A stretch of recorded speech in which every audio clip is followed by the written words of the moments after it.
which have varied underpinnings. They have several factors leading to these inequalities. But what is critical is the contribution by natural resources and how it actually influences and aggravates or also reduces this issue of inequality. And I think that has brought you and I here this morning. I've been fortunate to visit almost all the countries that are represented here. And there are also similar issues that are also bothering all these countries in terms of mining and in terms of natural resources.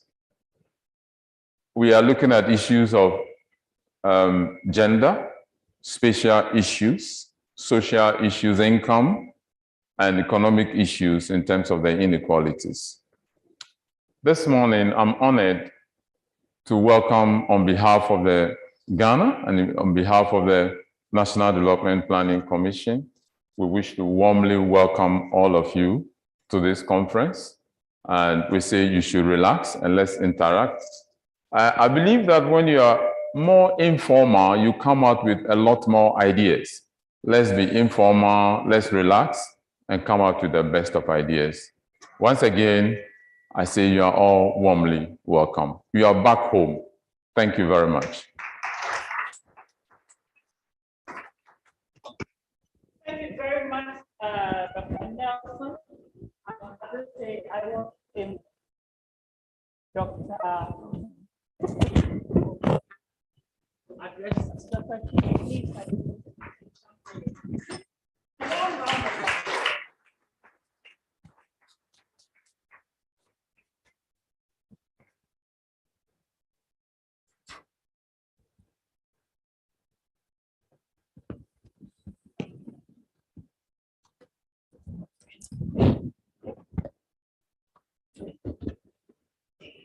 Good morning, everyone, again. I'm really delighted and excited to be here today. I'm really glad that this conversation is being held as a region as opposed to a country conversation, because I think that many of the issues that we face as countries can actually be better if we're having conversations across each other, because they are so similar and we can do a lot more together. So I'm really excited that we're having this conversation. I really applaud ISODEC for putting this together and looking at it from the lens of inequality. As we say, we are a rich region of poor people. How did we get to that? It's important for us, as Africans, of course, we have gone through many iterations. Pre-colonial Africa had such a harmonious relationship with nature. It was such a harmonious relationship that we actually worshipped nature. We worshipped the earth, we worshipped the rivers, we worshipped trees. I went to Gorée Island many years ago, and the tour guide was talking about the pre-colonial history and how traditional Goreans buried their dead in trees. So they used to make incisions in trees and then bury their dead in it. I said, this is how I want to be buried. I really was so excited. I'm like, I am going to plant a baobab tree in my house and be buried in it. And that's how we preserved nature, because you don't cut down the sacred. If something is sacred, you keep it sacred. So the trees were preserved because ancestors were in them. And so we use the sacred to preserve the environment. But then came colonialism and its exploitation. And we moved from being people who worshipped the earth to people who became violent exploiters of the earth, not by any choice of ours, but that was the history. Fortunately, the colonial legacy is what has continued that exploitation of the earth without paying attention to what it means for us as a people and even what it means for the environment. And of course, the earth itself has begun to violently fight for itself, which is why we're having climate change and all sorts of disasters along the way. But for me, this conference is really important because, like the organizers said, we're here to ask and answer important questions. I'm a lover of history, but I also do not believe that we can romanticize history. I don't believe that there is a colonial past that we can go back to. And its challenges as well. So for me, the question is, how can we learn from our history so that we don't repeat the mistakes of that history? We are at the best time. I'm a firm believer that we are at the best time. There is no better, there is no future that is greater. This is the now. And so how do we do that? How do we ensure that the resources that we have as a people works for us in a way that reduces inequality? It is appalling that the richest 100 people in West Africa have more resources than the poorest 1 million people. This is a travesty. How do we ensure that our wealth works for us? How do we ensure and have the conversations around it that helps us begin to look at the processes and the things that we can put in place? I think that is enough for everyone. There is more than enough. It is just the way we understand our relationship to wealth that makes it look like it is scarce. There is more than enough. But how can we, as policymakers, as development practitioners, as researchers, begin to say, how can we have a wealthy nation of wealthy people and not a wealthy nation or a wealthy region of poor people? It makes no sense. And so that's why I'm excited about this. That's why I'm hoping we can have a robust conversation. That's why I'm glad that it is regional. And that's why I'm happy to be here. Thank you so much. Thank you very much, Dr. Chief. As we're talking, I was thinking about how the colonial heritage, as a local government official, I'm gonna remove the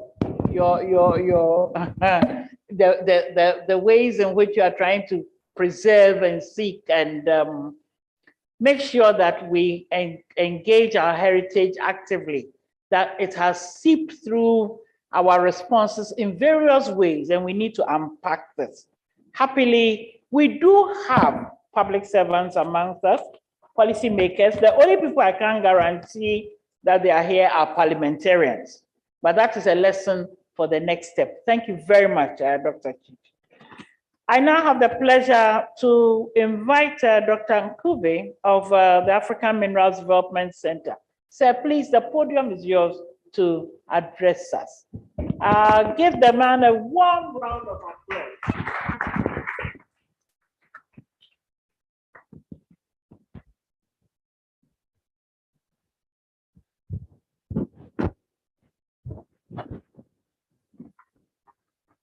Thank you. Yes, it works. Good morning again. For what we call in my country, this is what we call footing, where you are not ready to presentation, but you are. I assume we're going to also give an opening remarks later. Yes, so then in this case, then this is not footing. This is a further introduction of what we expect from AMDC, the African Minerals Development Center, from this particular forum. As time goes on, we are hoping to engage with everyone in this room on matters that have to do with the community of practice that exists on managing natural resources and inequalities. That community of practice for sure does not exist. That dearth in knowledge is what has pushed us to ensure that we come through. As much as we focus on mining and solid minerals development, the attendant issue of inequalities cut across both mining, oil, or it's not even both, mining, oil, gas, and any other natural resource that requires to be developed for the benefit of everyone. So that dearth in a community of practice ensures that we come through and have, starting from the West African region, of course, that community of practice that goes regionally, as Dr. Chichi has said, and then we have the privilege and honor of being able to link up all regions as we work under the African Union Commission. We will link up ECOWAS, we will link up the East African community, we will link up SADC, we will link ECOWAS, we will link IGAD, we will link finally censored as the 8 regions in issues that have to do with managing natural resources and their inequalities that are attendant, therefore, as a community of practice. So this is why we're here. And I'm hoping by the end of this 2.5 days, I will have had one-on-ones, or they call them bilaterals, with some people who actually know how we can get this going. For by the end of this year, we need to have had a webinar that we will host as AMDC on the same issues, but coming from the mining perspective, like I said. We would want to have the same papers that have been presented here added on to another 2 that we know were finished this year by another social, what do you call it, research arm of the University of Montreal. They have asked us to actually give our comments on their papers, that it's not necessarily natural resources. Theirs are particularly focused on mining and the nexus between mining and health. Of course, it comes from the position of having dealt with COVID, to say this COVID was unfortunately a great equalizer when it came to realizing that no matter how rich you are, when it comes to certain issues, we are all the same. So that drove research in ensuring that mining actually feeds into a universal healthcare system that does not discriminate and ensures that everyone receives healthcare regardless of what you're worth. But mostly we know at this point, those that are not wealthy are the ones that really suffered the most when it came to COVID. But that then also showed us, even if you are wealthy, you need to be concerned when it comes to issues of healthcare. So it is that angle that we're coming from when it comes to issues of managing resources and inequalities. And we are hoping from today onwards, that community of practice will be growing and that dearth in information and knowledge will be done. Thank you. Thank you very much. Thank you, thank you, thank you, thank you. Thank you very much. Pulling all of these linkages together to be able to build that community of practice for managing natural resource management and inequalities, the linkages and the nexus. Thank you for that assurance. Finally, I would like to invite Dr. James Koyo to say a few words also representing Publish What You Pay. Sir, can I welcome you to the podium?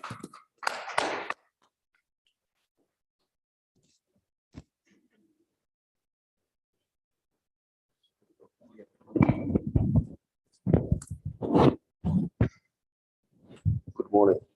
Morning. So firstly, let me just correct, I'm not Dr. I'm Mr. James Coyle. I apologize.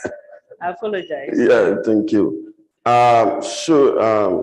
Let me stand on our existing protocol to say our protocol observed. I bring you greetings from the Global Council, the International Secretariat, and the African Steering Committee of Publish What You Pay. Publish What You Pay is honored and delighted to be part of this high-level conference as it relates to natural resource management in our region.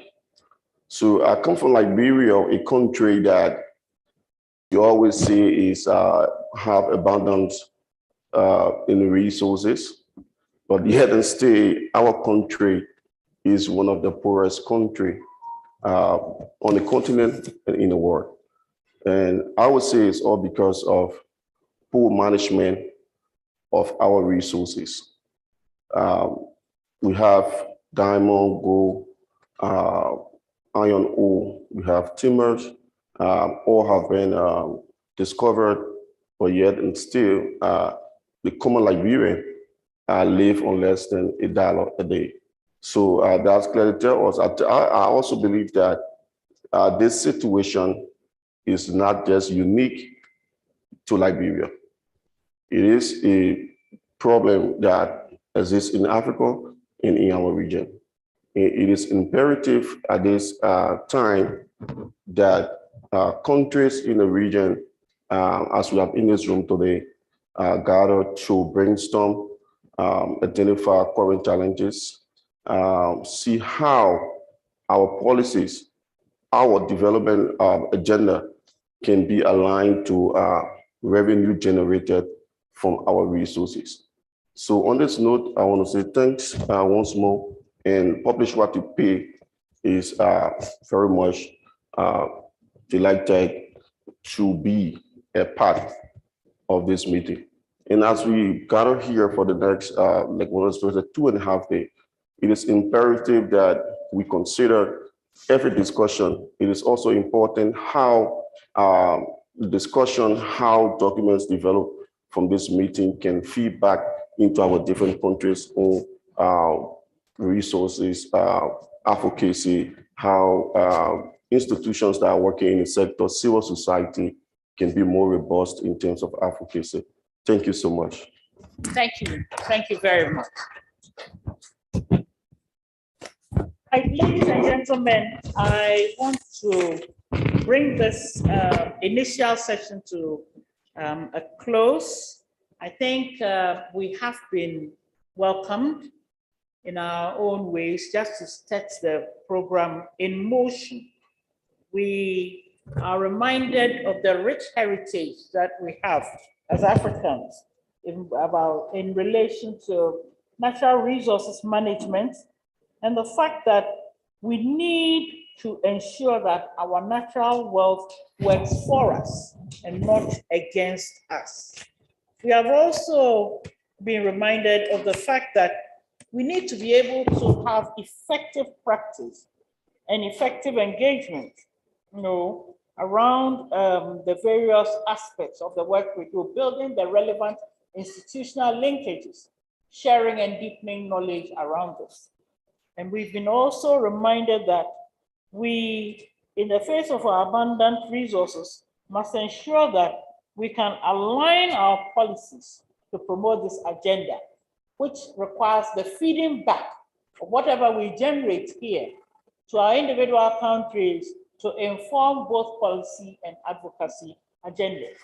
I think this sets the stage, Charles, doesn't it, for us to engage further and explore further. So I want to ask your permission to dissolve this meeting for about 10 minutes, let people have some tea, do the washroom, and then we'll begin work in earnest. Is that okay with everybody? Yes.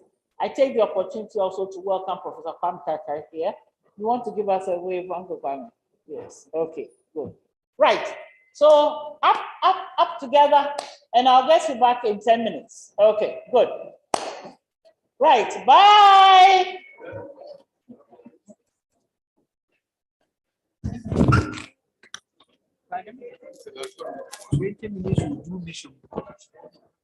Yeah, you see.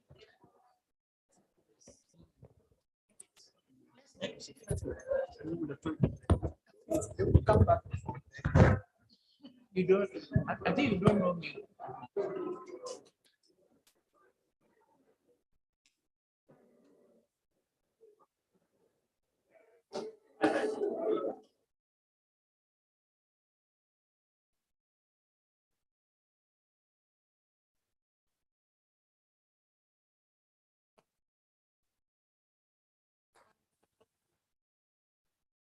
Doctors, nurses, and engineers who have ever dreamed of living in Australia now have an opportunity if they have the qualifications and experience. Australia is well known for beautiful beaches, safety, and high standards of free public healthcare.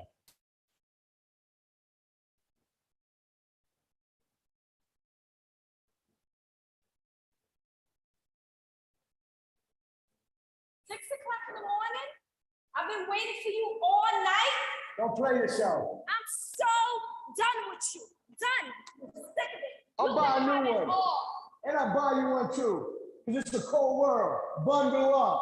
What you think I'm gonna just lay around here and just chill all day? I gotta get money. You can have it all. You sick of the marble floors? Yes. You sick of them high ceilings? Don't ever play yourself. And this phone. This is the phone you love, right? Make love to this. It costs to live in this house. And you ain't cheap either. Ya yo estoy cansada. No puedo más. Me voy. Another one.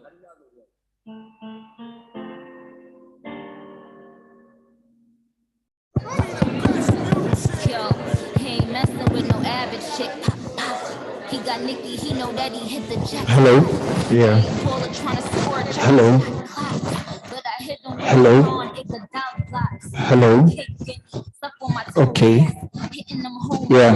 I be like cold meth. I want a dude that still kiss me when he mad. Type that caught me diamonds, he can miss me with them bags. We've been right here thinking about it all night. Baby, you should be up in my bed. Ooh,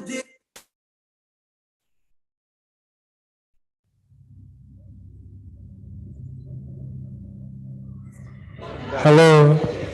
Testing mic 1, 2. Hello? Hello? No, the other mic.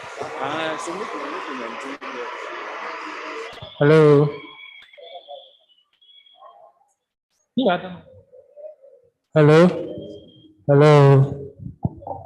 Hello? Hello? Hello? Hello? Yeah, I saw it. Hello?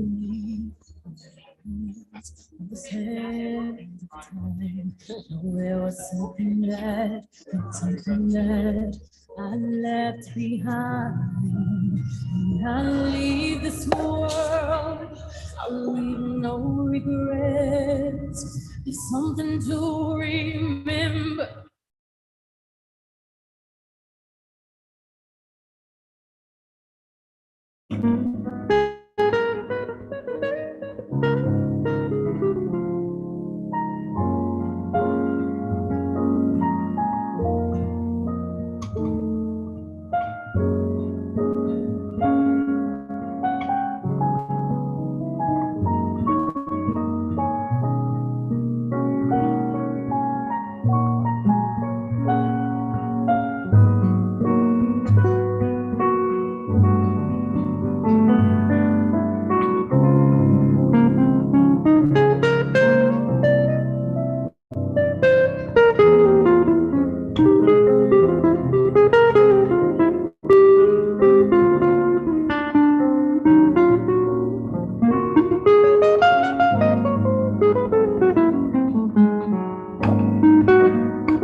Hello? Hello? Hey, hello? Hey, networking is not good though. Hello? Okay, in another 2 minutes, I want to start. In another 2 minutes, I want to start. In another 2 minutes. So settle, pick up your cup of tea or coffee, pick up your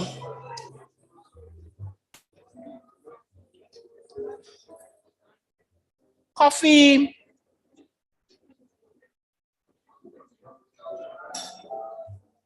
Chris, why are you ignoring me? I'll start mentioning names. Okay. Okay. Good.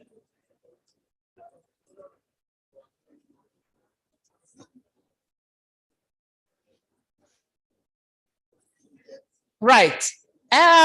Ladies and gentlemen, we are going to start the first technical session. At this time, my colleague, Charles Abugri, will be doing the speaking. I'll introduce him in a bit, but I want to give proper recognition to some people who are working in government from our various countries. I want to recognize here Mr. Peter Capri-Bangura, Director of Mines Sierra Leone. Mr. Bangura, can we see you? Yes, you are welcome, sir. I also want to recognize, also from Sierra Leone, Mr. Emmanuel Sunday, Deputy Permanent Secretary, Ministry of Mines and Mineral Resources. Mr. Sandy, you are welcome, sir. I also recognize here Mr. Patrick Martin George, also from Sierra Leone. He's Deputy Director, Corruption Prevention of the Anti-Corruption Commission of Sierra Leone. Mr. George, you are welcome. Now, I also want to recognize the Director of the National Commission on Mines, the Ministry of Mines in Burkina Faso, Mr. Emmanuel Yamiogo. He was here in a bit. I think I saw him when he introduced himself. I am also delighted to introduce you, Professor Aliu Jaro, the Director General of the National Environmental Standards and Regulations Enforcement Agency in Nigeria. Professor, okay, there we go. And then I'm also privileged to introduce Dr. Salam, National Project Director, the Mindiva Project in Nigeria. Thank you, Doctor. You are very welcome. So we are very privileged to have these august gentlemen.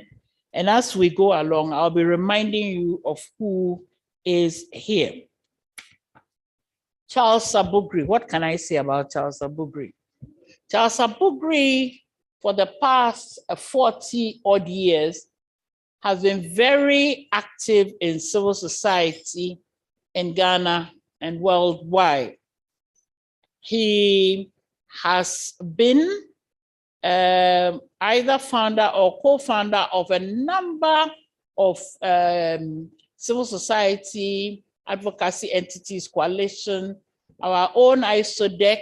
He was privy to or had a critical role in bringing the interest of such organizations as Third World Network, as various entities here to this country. Charles has not only worked here, he's worked in academia in Britain. He's worked for Christian Aid. Charles worked with the UN and around the MDGs, promoting the MDGs in Africa. Charles, like he said, is a development economist. Currently, Charles has been instrumental in bringing about the Tama Foundation. Before I move further, Charles was also the chief executive of SADA, or the Savannah Accelerated Development Agency, which is the precursor of what we now call the Northern Development Agency, which brought together a number of our regions in Northern Ghana. And on his watch, very important integrated development documents were developed for this country. At that time too, he was a member of the National Development Planning Commission.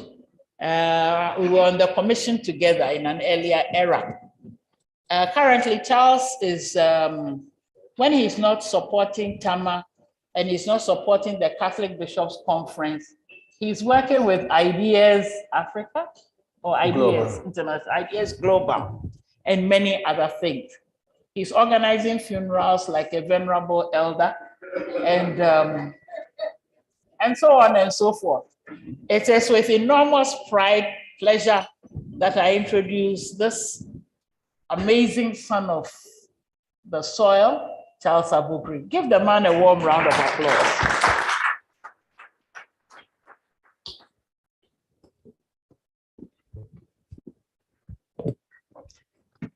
The elder bit is perhaps my my biggest accomplishment. You have no idea what you get in credit when you have gray hair. Everybody calls you daddy. But they also, by calling you daddy, you are entirely disciplined. You can't play around with small girls. So,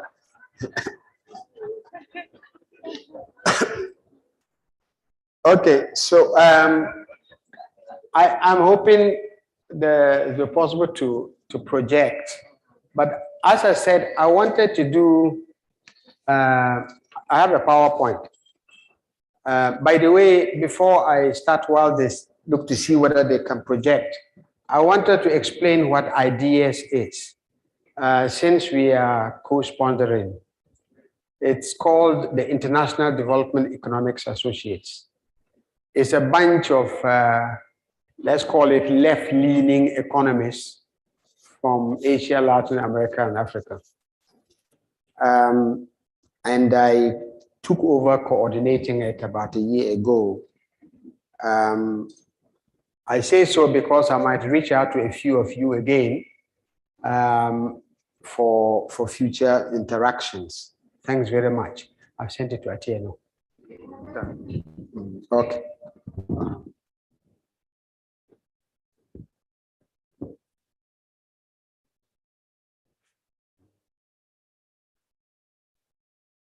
Forgive me. Put it. Yep.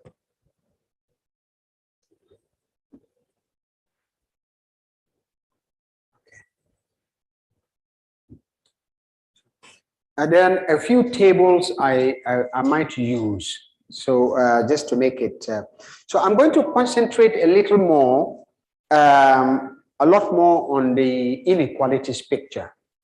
This is because in reviewing the papers that have come through, there's quite a bit of discourse on the natural resources side of it, except a couple of papers. I would say some remarks about how the two relate in the end. And as I initially said, this is a teaser and not meant to be a detailed, although the main paper actually does set out the data a bit more extensive. So let me just say a couple of highlights about inequalities and natural resource governance. Now, on the inequalities side, first, there's a big caveat. The caveat is that when you start to want to understand the nature of inequalities, you run very heavily into data problems. But inequalities are broad. You can and have different dimensions. That part which is often spoken about, it's income, the distribution of income. And the data that exists about the distribution of income is very spattered anyway, and not very consistent across West Africa. But the bits that you get and you aggregate, much of it is measured, for those of you who follow these statistical things, as Gini coefficients. They measured income largely from household surveys. Now, that means that the incomes data that you get is household based. And so you have income distribution vertically by stacking out the household from very poor to very rich. And then it is measured in terms of Gini. It is measured in terms of how far away a household, a group of households, or a country overall is to a perfect income distribution, which is zero inequality or perfect inequality. So zero inequality or 100% inequalities, you have that variation. So, but it is mainly income driven, and the data is based on aggregation of households. But income, if distribution, if you are measuring inequality, there are other dimensions to look at, which is far less looked at, what they call functional income distribution. The wealth value addition in a society, how that is shared among those who contributed to generating that value. For example, between rent seekers, finance sector, those who rent out property, those who invest as capitalists and make a profit, and workers. So to put it very simply, distribution between wage earners and non-wage earners. That is functional. Those who contribute, the different elements of factors of production that contribute to generating the value. Now, I have a couple of tables, but to make the point that one of the hardest data to get is income distribution functionally between wage earners and non-wage earners. Okay, so somebody said once at a conference we held here in Ghana in 2014 on inequalities, that you see, when you do household income distribution, Gini, part of the thing that the effect of it is that nobody sees themselves in it or outside in it. It's difficult to organize around household income distribution. But when you say wages are falling or wages are not rising, that is, workers are in relative terms receiving less of the value that have contributed to compared to those who generate profits, then you see that provides a platform for workers to organize. So functional income distribution is very important, but there is hardly any measurement of functional income distribution.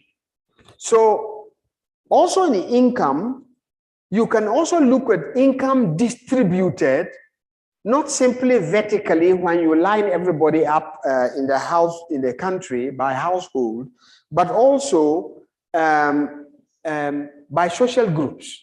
So the one that is the most popular is by gender, men and women. Even then, it's very hard to get consistent data that of income distribution that is divided by gender. But there are also ethnic groups. There are spatial groups. There are social groups in society. I think we'll hear a lot more about this in the coming days in terms of understanding how incomes are distributed. But the one form of, okay, so let me just, the one form of inequality that is also the least measured is inequality through the wealth distribution, not income. Income is a flow from your wages, from the work that you do, from the things you sell, income. But your wealth is the main asset from which you get your income. I own a mine, I own a piece of land, I own, bank accounts or investment instruments, and so on. I own a tractor and a vehicle that makes, those are the ones that actually generate a flow of income. Wealth measurement is probably more important than income, because wealth inequality perpetuates itself in generations. It's intergenerational in nature.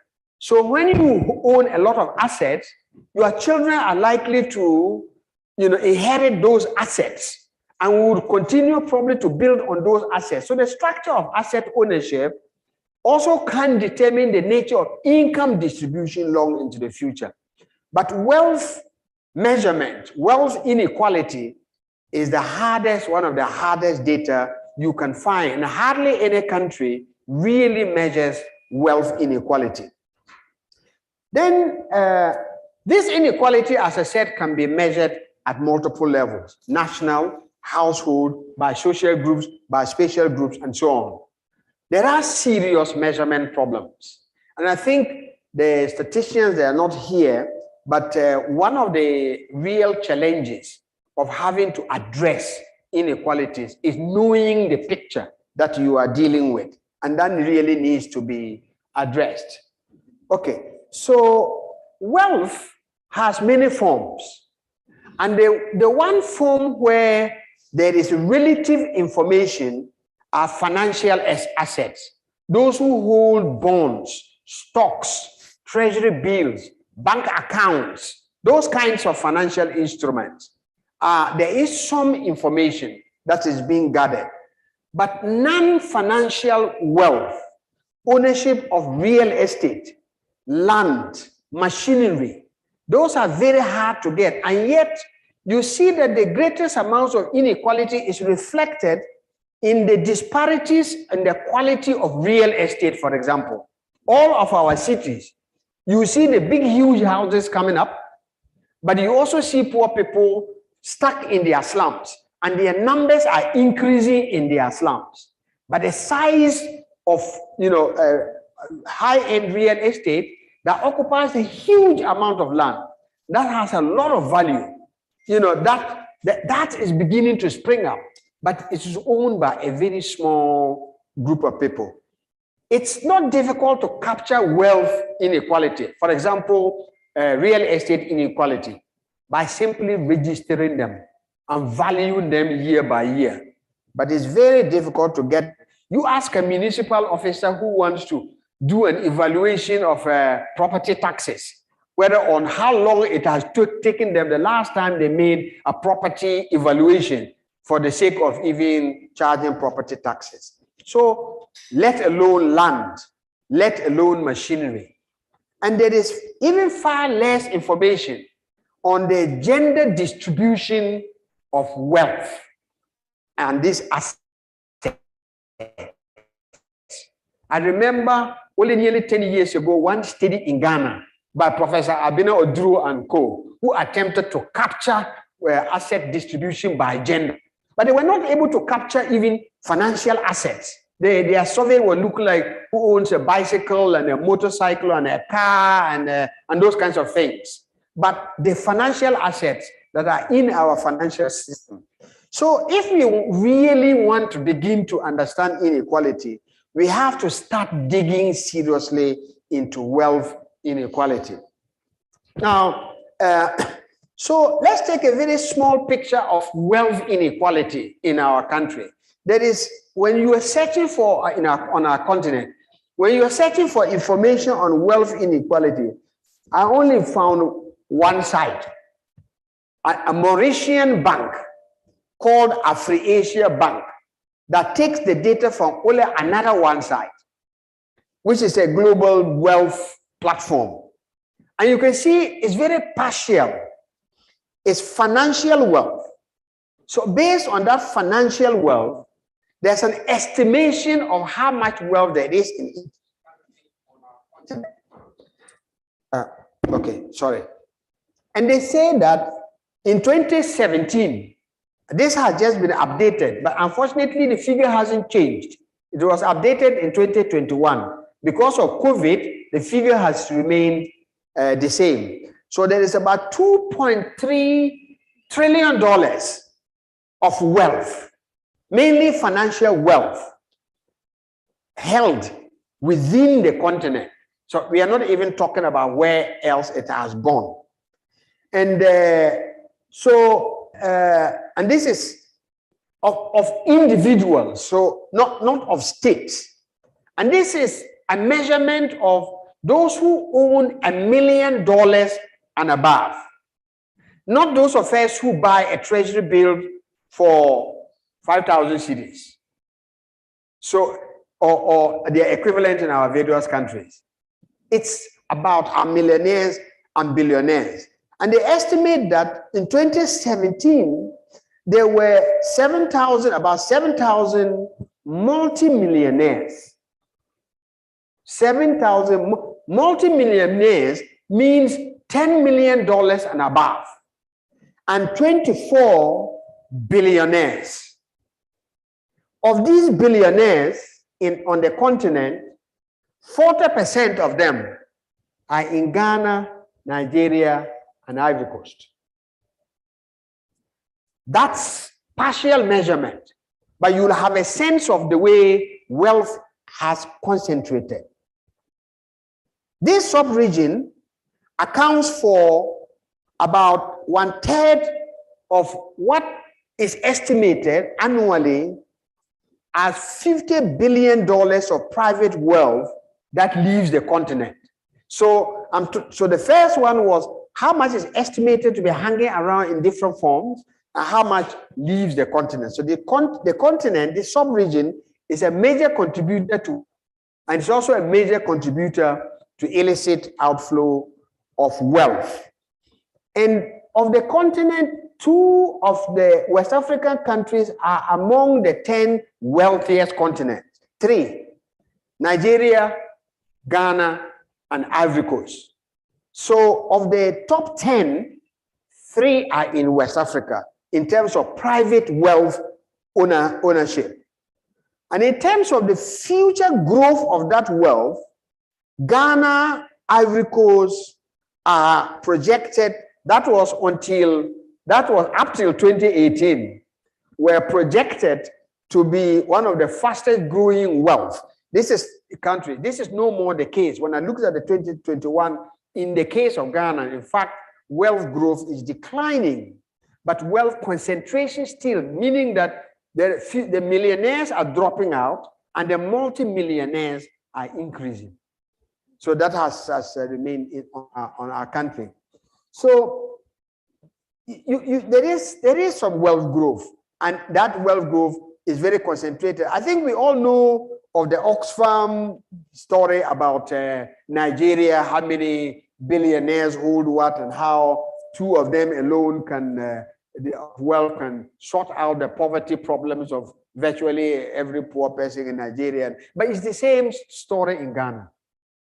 You know, the size of the world compared to Nigeria is not as big, but the trajectory is the same.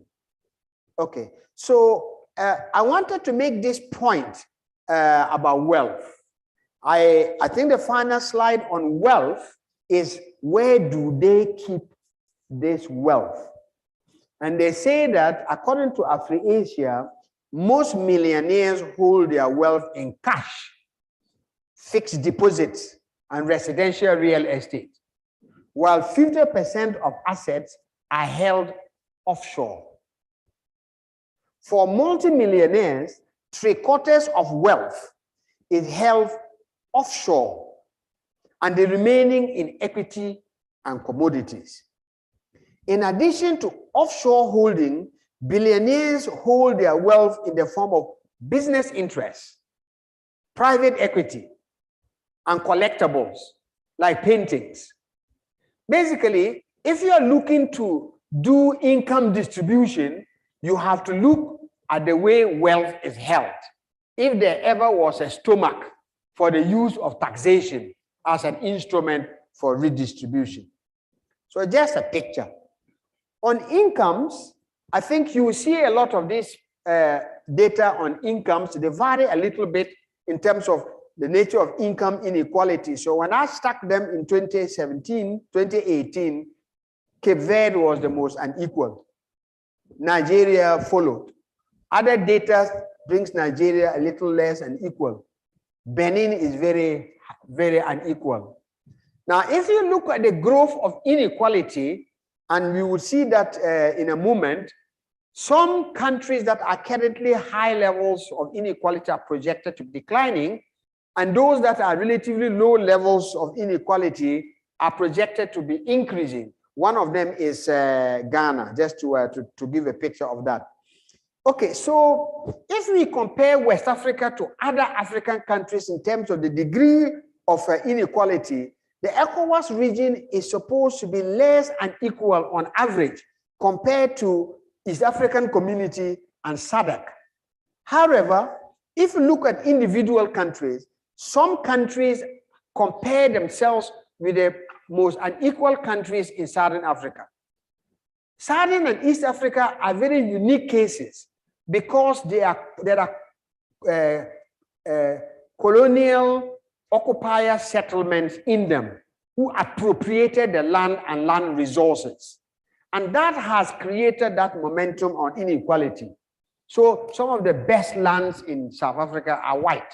The best lands in East Africa, you know, the tea plantations and, you know, the game parks are whites and Indians and so on and so forth. So that perpetuates the inequality. But West Africa, we don't have that.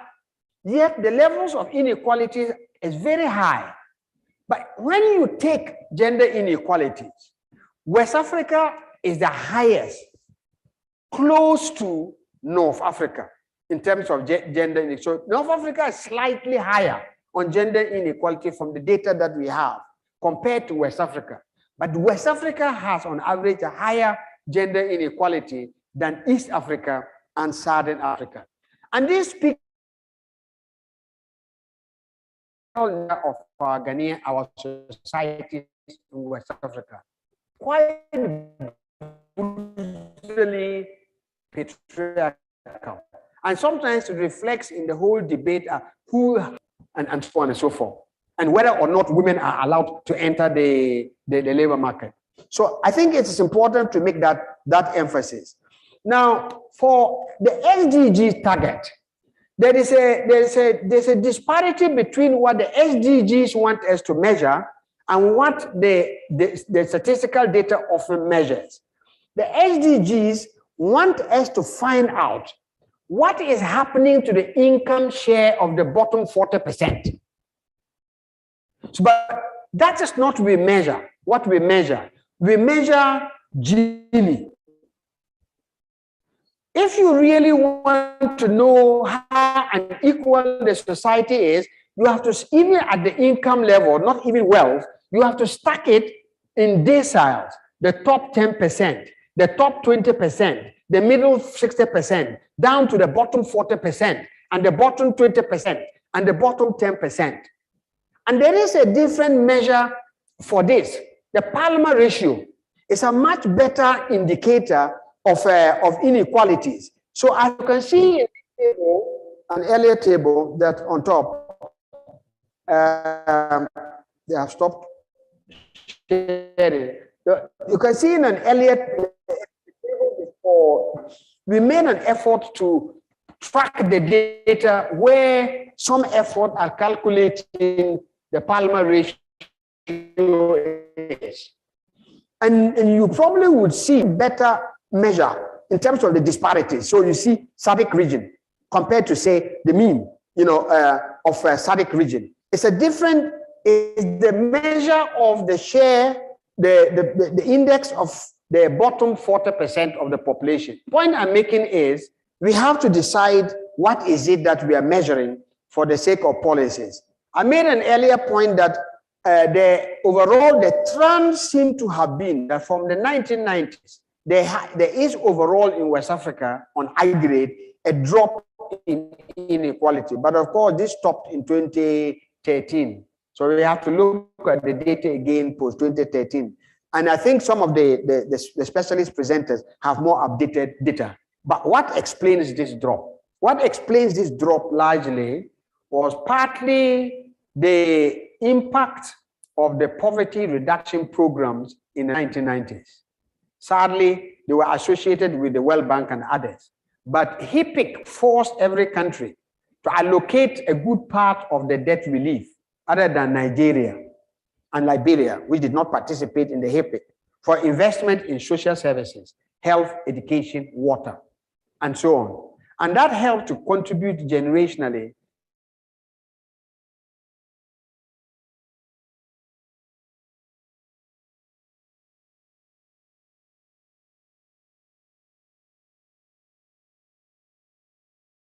that the data suggests that when you have progressive taxes and progressive expenditure in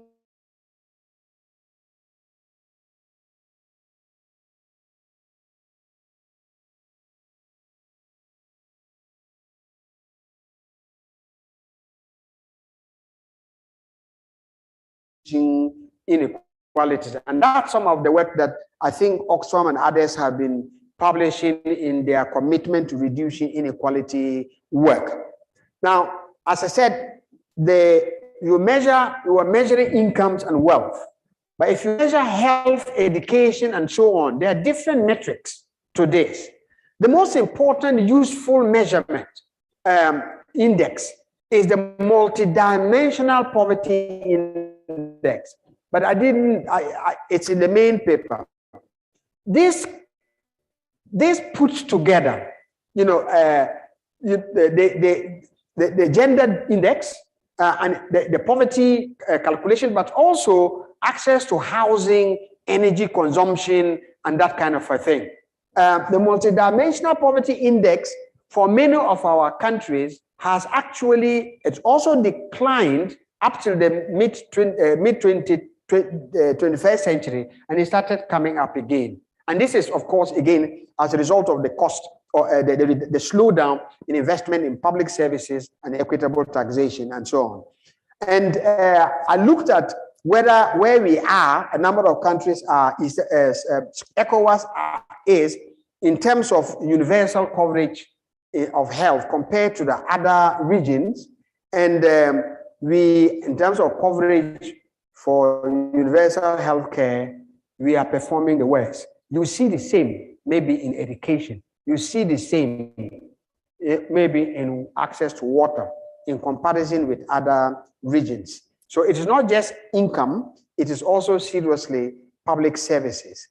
Now, there is another site in which income inequalities express themselves. And I mentioned earlier the so-called functional income distribution. That is in the labor market. Who gets what? And for the majority of people, which is working people, it is what is happening to it. One thing is that the gap between the highest paid and the lowest paid is high. And the worst are Ghana, Benin, Togo, and so on. So the highest paid, the difference between the highest paid and the lowest paid is about 13 times in the case of Ghana. So that means that the majority in the middle are actually getting very little. The majority at the bottom who are workers are getting very little. So that wage compression, but finding data on wages and wage disparities and compression is a hard thing to do. So part of the conversation is, can we start putting pressure for the right thing to be measured? There's a second thing that's happening in the labor market. The two related things. One is labor market participation by gender. So there are fewer women who participate in the labor market, but there are more women compared to men who participate in the lower end of the labor market. So that means that the informal labor market. So the informal, basically, people, the market where people, you cannot earn a living wage is where the majority of women are. So overall, there's a lower percentage in labor participation, but there's a higher percentage of women in the lower levels of the labor market. The second thing that's happening is that there is a big wage gap. There's a gender wage gap between men and women. And again, you have to look in different places to find some indication and compare them of labor, the gender pay gap. It is information that is difficult to find. As you can see in Ghana, I couldn't find any data on the gender pay gap. And so we can't really, the feminist movement can't really make the case, and we have not constructed why is it that women are paid less than men. And so that case is hardly made and made noisily enough. And in the Oxfam's commitment to reducing inequalities, you would see that the best performing so-called was Ghana on progressive taxes. So I just picked up progressive taxes, but that was a mistake. And I mentioned this to Oxfam. I don't think they corrected it because they adjusted for what they considered exemptions in VAT from imports. And that exemption figure actually underplayed the fact that Ghana has the lowest corporate tax rate in West Africa. And they also have the largest percentage of indirect taxes to total tax revenues. Basically, Ghana has moved almost all of its taxes increasingly to indirect taxes. And for income taxes, you find that there's the working class, the wage earners are totally trapped. But those who make profits are able to underestimate profits and therefore pay less tax relative to income. And this is one of the conversation things that ISODEC and Co did in the past as to the mechanisms that big companies use to dodge taxes. A progressive tax agenda will have to deal with this because, as I said earlier, progressive taxation, it seems to suggest that it helps in reducing inequalities. Now, I've spoken enough, so I didn't want to spend too much on the natural resource intensity inequality debate, only to say that there is not, as we will see from the presenters as they come along, there is no certainty, there's no agreement in the literature whether a country being natural resource dependent per se. Dependent means a certain percentage, minimum percentage share of your GDP being based on natural resources, or a certain percentage share of your total exports being based on natural resources. So there's no certainty. It depends on the particular natural resource. It seems that dependency on petroleum seems to engender a higher level of inequality.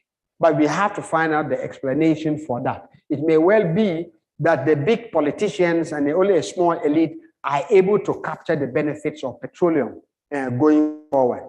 It also, of course, depends on how the revenues are spent. There are a whole range of evolving debates as to the impact of natural resource dependency and extraction on the on income distribution through what it does to the macro economy. So we hear that inflation, revenue instability, and all of that. And there's a whole conversation about, therefore, are we cursed when you have natural resources, or are you not cursed? The curse is not about the natural resources per se, but the political economy of natural resource management. I think we hear a lot more about that. But the literature also suggests that a certain type of political economy, some focus on progressive policies, using natural resource revenues, maximizing public share of natural resources, and spending it properly in health, education, public sector roles contribute to reducing inequality. And we will hear a lot more about that. Thank you.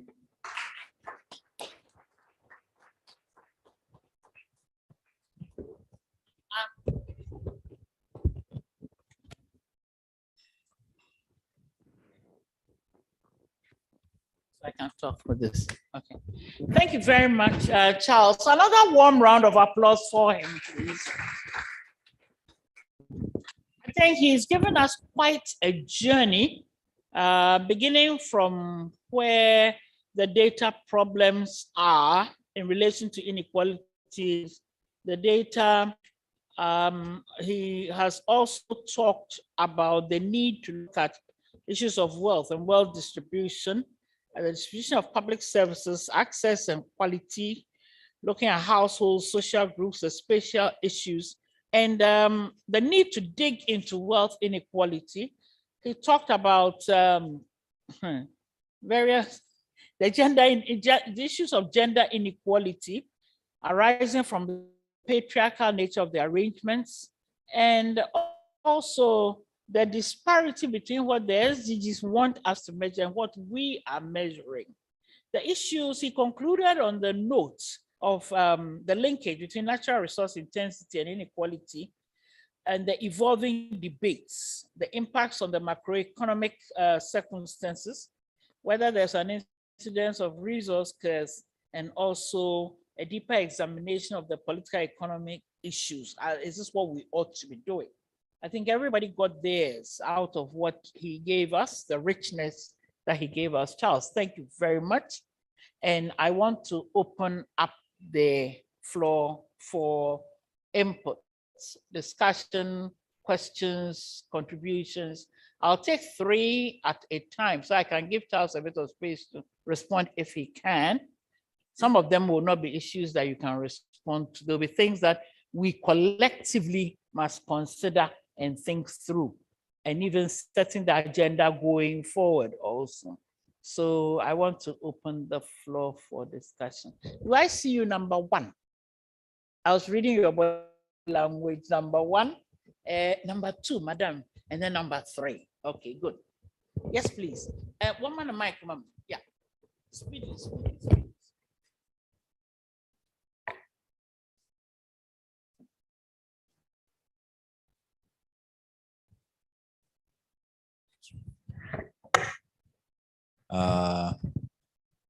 Thank you very much, Chief. I refer to most people who have that gray area, Chief. So thank you very much, Chief.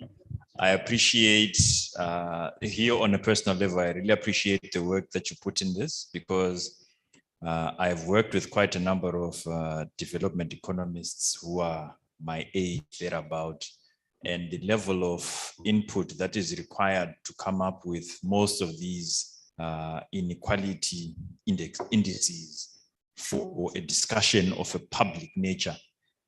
The amount of work required there is a lot. So first of all, I commend you and the team that you've worked with on what you've come up with. And in addition to that, I would also love to ask, or rather should I say, encourage you to have that same team as a conglomerate for us to work with going further, because on issues of mining inequalities, it's always a challenge to come up with the same level of indices, especially within artisanal and small-scale mining communities. So I've worked extensively on artisanal and small-scale mining issues. And at the moment, that's the biggest challenge we have when it comes to drafting the need for those inequalities that mention the actual players on the ground and the sponsors. So that wealth inequality between the ones that are, for Ghana, I think they are the Galamseys, and then they are sponsors. That wealth inequality is never measured, and hence no one ever understands how to deal with making sure the Galamseys stop and listen to policy suggestions, because to them, as long as you are not giving them something to put on the table in a manner that they understand, they will not stop. So thank you very much. And like I'm saying, I'm hoping the team that you are working with, Oxfam and beyond, remains like that, because we will need to engage further when it comes to issues of dealing with the ASM agenda on the continent. Thank you. Thank you very much. Bernard. Madam here. Yes. Thank you. Once again, I want to thank our professor for that brilliant submission, especially I know the task before economists in terms of data compilation, and you do a lot of data mining to be able to come to what you came to. My own aspect that has always bothered me on the issue of inequality in Africa is about the history itself of the inequality. In your studies, you talked essentially about the inequality, but the factors. Have we done anything to address those factors and how to tackle them? And that takes me back to what happens in America. No matter how you steal, that's why you find the crooks always getting out of America, no matter how brilliant they are. Because the law will catch up with that history. That's the Dune and Sam record. Mr. Sam will alert the bank that something is happening. So your Dune and your Sam, I don't know how in Africa, because here we have institutions. So we must leave this place addressing that, because resources are finite. And once you take those resources, the estimated reserve, if you say this is the quantity, once it's gone for life. And those things are not it's not individual thing. You are just privileged to have money and you use license to cover it. God gave it to all of us. So what do we do? That historical aspect of it, to be able to track and trace. That's what is, so that is the nexus between corruption and this inequality is what I'm just trying to emphasize, that we need to take a decision. And so we go back and drive those things and address it to become a policy issue in all our various countries. And then the second question is gender inequality. In the natural research sector where we work, you find that as it is, and in every country, the women are the lower bottom. They are the dominant ones in the ASM sector. And yet, this gap keeps widening up. You find out that after much discussion is when the men will remember and say, oh, hey, women, just to mention that the word women is mentioned. So this gender inequality in the natural resource sector too, we must look at, is it that each government should try and give concession? You understand? Like waivers, like they did the Connect program in other Western countries. What do we do to address inequality in the mining sector? Because if not, the gap will be widening. And once that gap is there, you can key into other things. So I beg that we don't just discuss these things. Let's look for solutions. Thank you. Thank you very much. Number 3. That's up first. Thank you very much, Prof. This is very insightful, your presentation, full of data. But let me reflect a lot of papers, a lot of documents from Millennium Development Goals that brought the Sustainable Development Goals, and then the Agenda 2063, African Union. All of these papers are but very much important in these particular important discussions today. And when I reflect my memories to those papers, the ideas are so well designed, beautifully designed to take Africa, particularly West Africa, to the next level.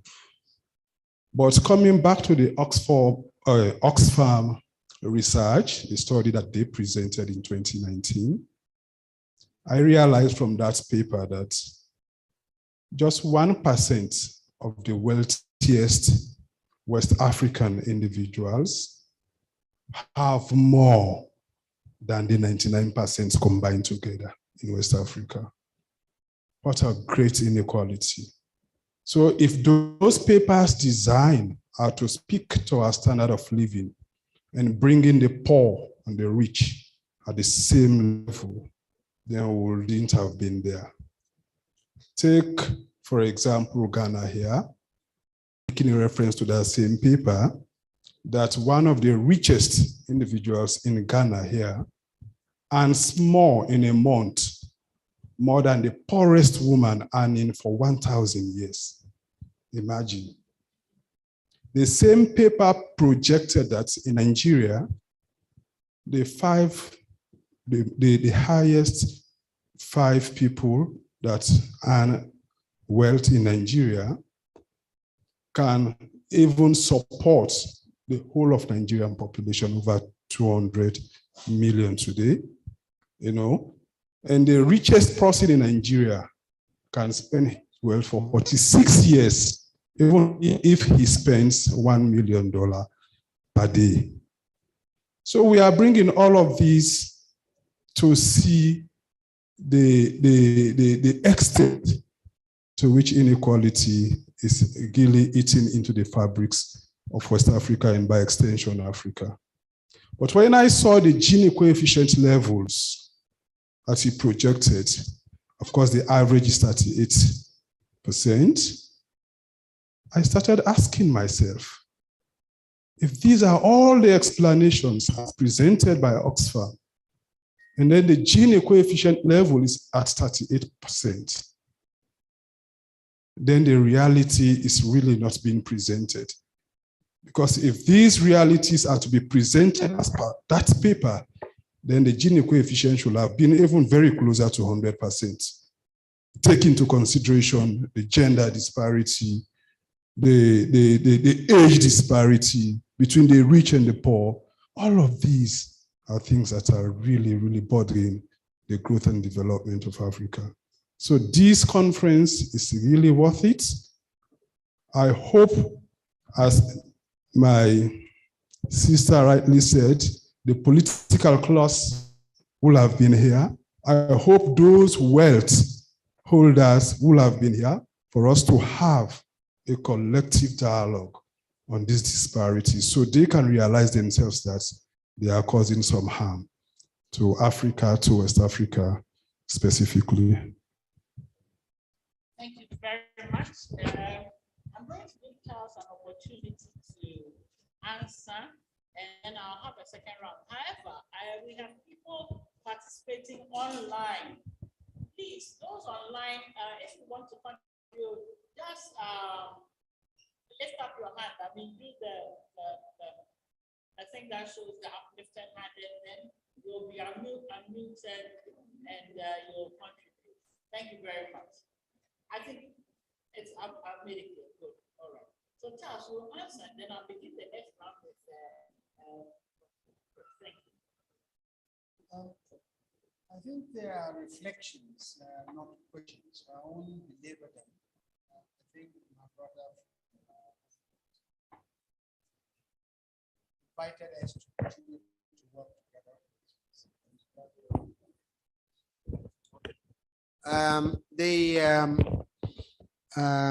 My sister from Nigeria, the history issue is, of course, about corruption, but more than corruption. The history issue is also the structure of the economy left for us, the nature of the politics we inherited, and then, of course, there is the corruption question. And we need to, and the corruption is also about the nature of the political settlements we have allowed to happen. So the reason why we need to organize and to mobilize is about changing the nature of the political settlement. Because every time you even put an anti-corruption civil society person in power under the same political settlement, they get corrupt or they can't stop the corruption. And they get, so I think as we listen to the conversation going forward, we will, it helps us to have to think about how we engage beyond our immediate anger about stealing and looting, and what we really need to spend some of the energies we need to spend our time on. My brother from Sierra Leone, right? The wealth inequality question. I mean, wealth, there is wealth in Scandinavia, right? There are very wealthy companies in Scandinavia, but the inequality levels are low. Why? Because first, policies must encourage real wealth creation, not rent seeking. So many of our wealthy people are not really creating anything. They are what the Kenyans called tenderpreneurs, which is the tenderpreneurs, or the tenders. So it's the procurement system. So the first, I think, is policies that encourage actual wealth creation and penalize rent seeking. But that's still settled back on how we shape the politics of public policy management. That's the first one. The second is you agree that high real wages is good for everybody. So companies and governments pay workers properly. That's one form of distribution.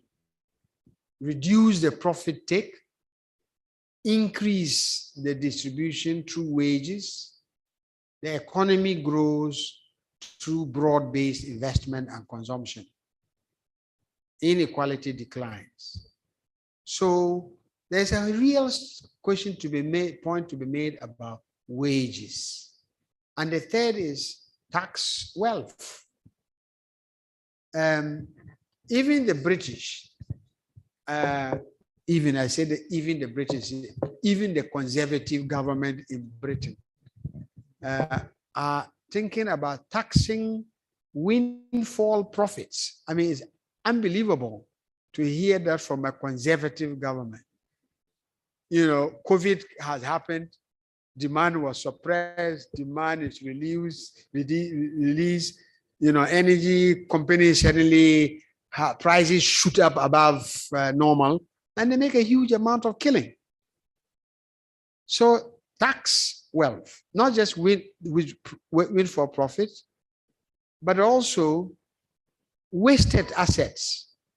What's the point in putting $1 million into a mansion that you won't occupy? So the wealth is in the mansion. So why are the Europeans taxing properties and we not? You see what I mean? So the wealthy, we have a sense of how the wealthy sustain their wealth. We also have an inkling how we can reduce that wealth concentration and redistribute it through public service, right? And of course, we can't run away from the corruption issue. So we have to keep fighting at multiple fronts. But there is a way to deal with it. I think part of the conference, the purpose of the conference is for us is so that we can deliberate on these factors. It's not about killing business. It's about actually reorienting business to what it's supposed to be, wealth creation, not, you know, wealth concentration through rent seeking. Another way of rent seeking is corruption and procurement corruption and the refusal to actually declare actual profits. And it's not just our politicians. It's also big businesses. That's why the question of history is important. The people who probably pay taxes least are international companies. Why? Because they use mechanisms to under-report profits and to ship profits and wealth into offshore centers. So our people are following the practice of big businesses. So our politicians are following also. They are not the ones who created tax havens. They were created by multinational companies, which they take advantage of, and we must fight. But we must not forget that the mechanism, the international mechanism that sustains global inequality are transnational companies running away from their responsibility. And finally, since we are talking about natural resource wealth, there is a capacity issue. And again, there's political settlement questions. The capacity issue is how to assess revenues properly. The ability of audit services to assess revenues of mining companies and oil companies, and to assess the actual value of oil and mineral being discovered and extracted, and to monitor that properly, isn't it? So, but of course, when you have a good auditor, and we've seen that in this country, you know, and they're actually beginning to do their work, politicians will throw them out. It is our responsibility to fight for the good auditor. If we don't fight for the good auditor, we cannot now turn back and say there is corruption in our country. So the good, brave auditor is thrown out. And then we all watch it and moan about it. After that, we drink our beer, you know, and so on. And the middle class eat their meat and so on. But this is the thing. So the good auditor going after the companies and going after the political elite, you know, are the ones that have no political backing from us. So if we really want to support equitable distribution through the natural resource area, then we have to deal with that part also. Thank you very much. My next round begins, say you are number 1. Madam, you are number 2. Who's number 3? Who's number 3? Let me read some body languages. Yeah. You are number 3. Oh, okay, let's begin here. Bernard, work with me. Sorry. There we go. Thank you very much. I'm Salam from Nigeria. I want to make a little contribution, but I may not speak in the direction of where everybody has spoken to make it interesting. Best of all, I accept that what is being discussed today is very wonderful and it's the fact. This has been justified. If you look at the topic, managing natural resources to reduce inequality. From the topic, we have already assumed and correctly assumed we have natural resources. And we have also accepted that resources are not equally distributed. In fact, and that has been shown in the paper presented. I thank the presenter for that. I think I want to look at it from another perspective. What triggers inequality? First thing, we do believe that we do not have equal opportunities. I agree with my sister by my right-hand side, who said the calibers of people we expect to be here today are not here. The message can be carried to them, how effective it is. But one thing is certain, that we can help ourselves to sensitize ourselves to the area we feel that could be helpful.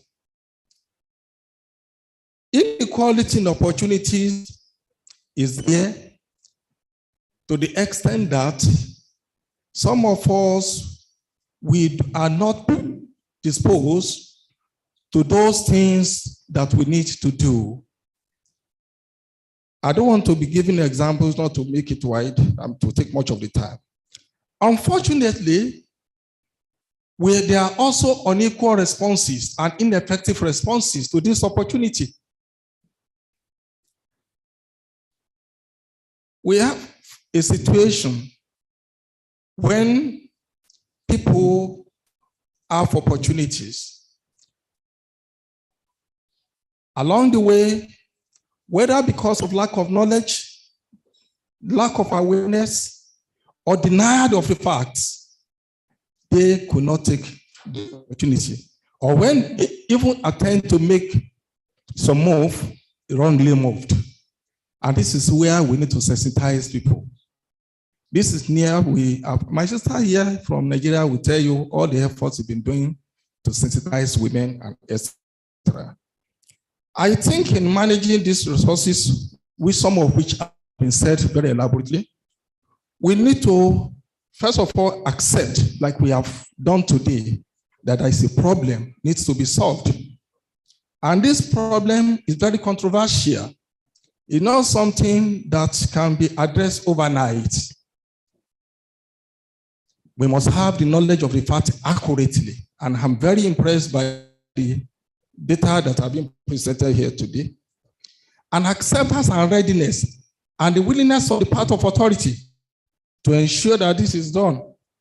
The means are the data which have and the procedures to which will be acceptable. And the consequences of our actions, we should not also be mindful of that.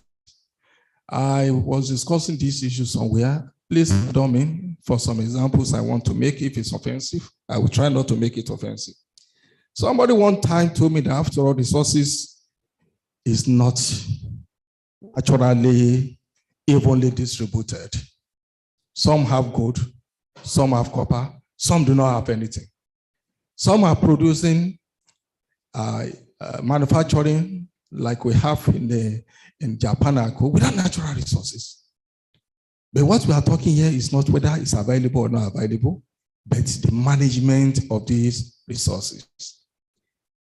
I will not want to take much of your time because there's another biblical approach to this. I don't want to be controversial. Thank you. Subsequently, we'll... Thank you for your input. Madam, you are number 2. Yes. Thank you very much for the opportunity. I will start with a question. From the presentation, it said that there's a gender gap in terms of resource handling. That's to say women are less than men. I wanted to ask whether there are reasons for that. Of course, we know that Africa is patriarchal. Men take the lead in everything, and even land, is in the name of men. But a part of that, is there anything, we could do to help the women, be so that they can hand, equally like men? And on the other hand, I just wanted to speak on the communities and the inequalities that exist, especially in mining communities. Recently, we did a documentary, and there is this man that was giving his thought on a mining company that took over their land over the years and what they are getting compared to what they used to get. And he said that the money that they'll be giving us as landowner, till date, we cannot even build a small folk, something like that, where we, take care of our animals. He said we cannot even build it. Before now, we used to use this land to harvest other crops where we can take care of ourselves, but now even hunger is destroying us, is killing us, and there's nobody to talk to. So it's also emotional, but what is our government doing? Because this is the issue we are having with most of our government officials. The laws that we are putting, are they working? What is the consideration for our people? Because they are all part of the society. If we discriminate against them, then we are not ready to go before. We are not ready to progress. They find themselves in those communities not because they wanted to be there, but it's nature, natural, or because they find themselves in that part of the land does not mean they should be discriminated against. So I'm saying that we need a deliberate action from our government, deliberate action from authorities that are in charge of the mining companies, so that more can come to the communities and they can take care of some of the activity, developmental activity that is missing. Because some of these communities, they don't have hospitals, they don't have good roads, but yet they have natural resources. So it's a lot of debates, a lot of questions that still need to be answered. And maybe from here, we can start answering those questions, as civil society, as government officials. What do we do? How do we move forward from this? Because a lot has been said, like my sister, sometimes you talk and they will say, this one, she has come again. She will really talk and talk. This talking means we should take action. We are talking because we go to the community and see the problem and interact with the people, and we know what they feel. And sometimes government shied away from communicating with these people, from interacting with them, and this is where the problem is.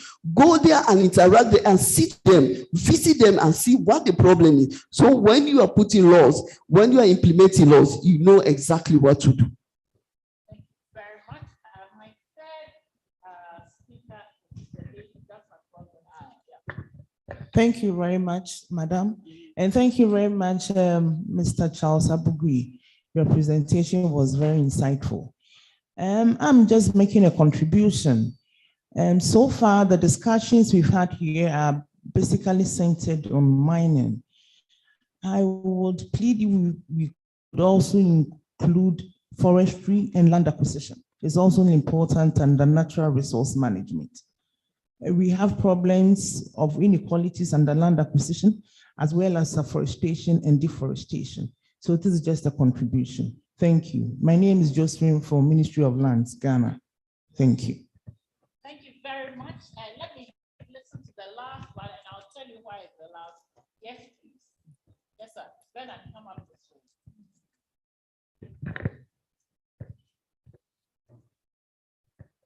Yeah. Thank you very much for the opportunity. I just want to ask a double-barrel question. And the question is, who are we? I've listened to the present, I've watched you listen, I've listened to the presentation, I watched you present the data. And also taking on from the very first intervention by Honorable Janet Adeyemi, that we are preaching to the converted. The question based on the data and also where you identify that our focus should be looking at when you are discussing inequality vis-a-vis natural resource. I had this challenge when I was also putting my paper together, and the question I asked myself is, are we failing? Are we failing the country, or we are failing the citizens? And that leads to the second question, because if we are able to identify which of these constituencies we are failing, we'll then be able to know where our intervention focused on. So the next question is, where should our intervention focus to reduce inequality? Thank you. Thank you very much. Ladies and gentlemen, Charles, you have your work cut out for you, because this last question alone has frightened me. Do we have any online inputs? Not yet. Okay.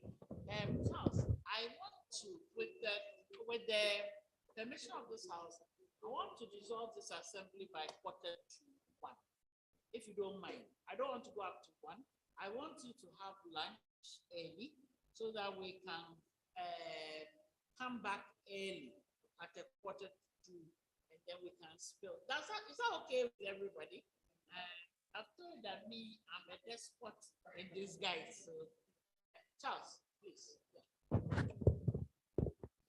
Again, some of the questions or the interventions are really matters for us to reflect on in the coming days. So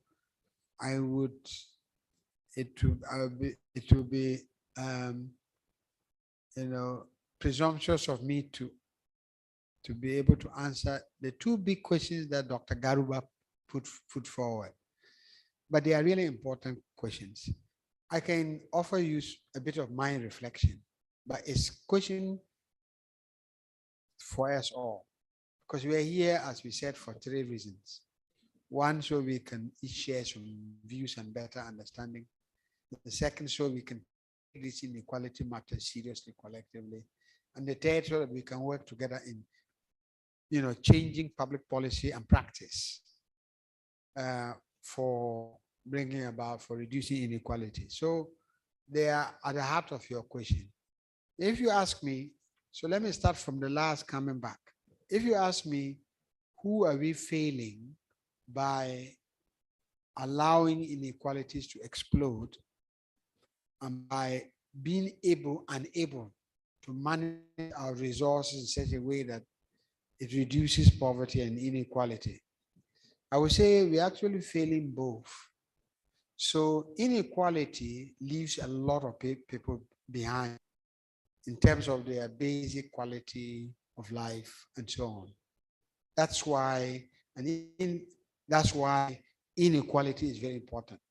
When inequality arises, and I think we hear a lot more from the experts on this, it even affects the ability of economic development to be sustained and for it to contribute to reducing poverty. So it leaves a lot of individuals behind, and it can create a lot of tensions at the community level, at multiple levels. So we know that not being successful is we are failing citizens and the people. But we're also failing the country, because when it gets to a certain level and it contributes to violence, the state disintegrates and is even unable to do its basic function of keeping peace and security, partly because the resources are so misused that people don't trust the state, and there's too much contrast between the super wealthy and the very poor. And so people take the matters into their own hands.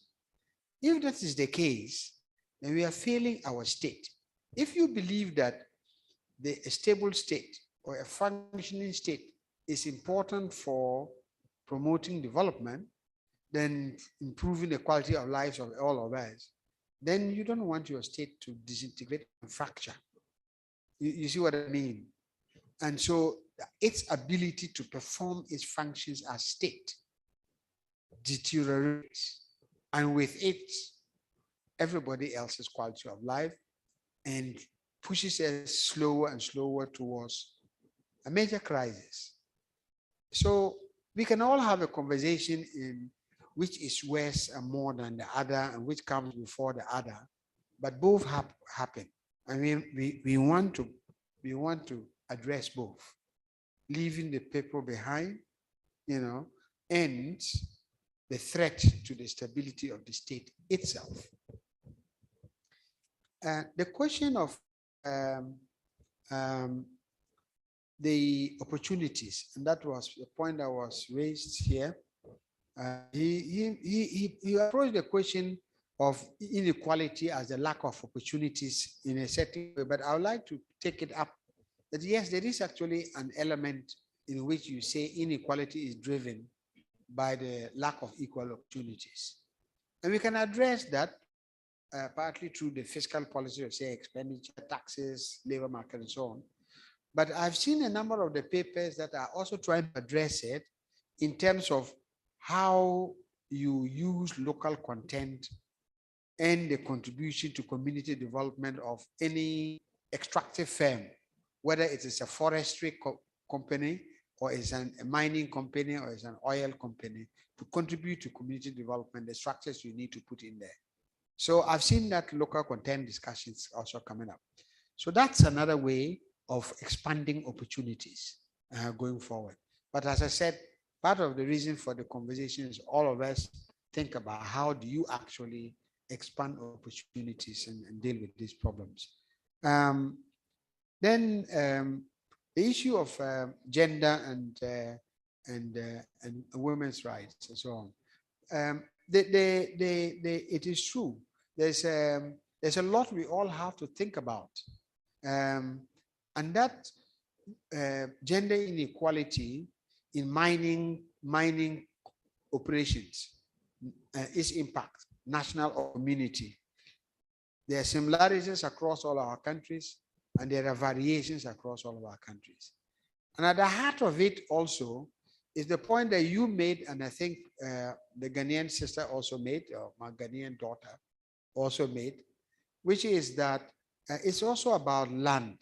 So an extractive firm, whether it is taking oil from the sea, or digging for diamonds from the river, or gold, or removing wood from the land, each one of these leads to an alternative, a competition in a different form of livelihood. So if you choose to dig up your land, it becomes difficult to farm it, and it may even pollute your waters. So there's a livelihood substitution in extraction. Why the likes of Bolivia and co would say, not only for environmental reason, actually we just want to grow our economy from agriculture. So leave the bloody gold under the ground. They don't hurt anybody because we prefer to farm. You see what I mean? And the land, the land distribution questions by gender is accentuated once a piece of land that your uncle or everybody else might have allowed you to farm suddenly has some diamond or gold sitting on it. You know, the stakes are high. And women are immediately thrown out of it. So part of the conversations here, and we see from the community, the case studies, that you see these reflections coming up. And we can all share what actually is happening on the ground, including the question of land and land distribution. So the land question is not, it doesn't stand on its own.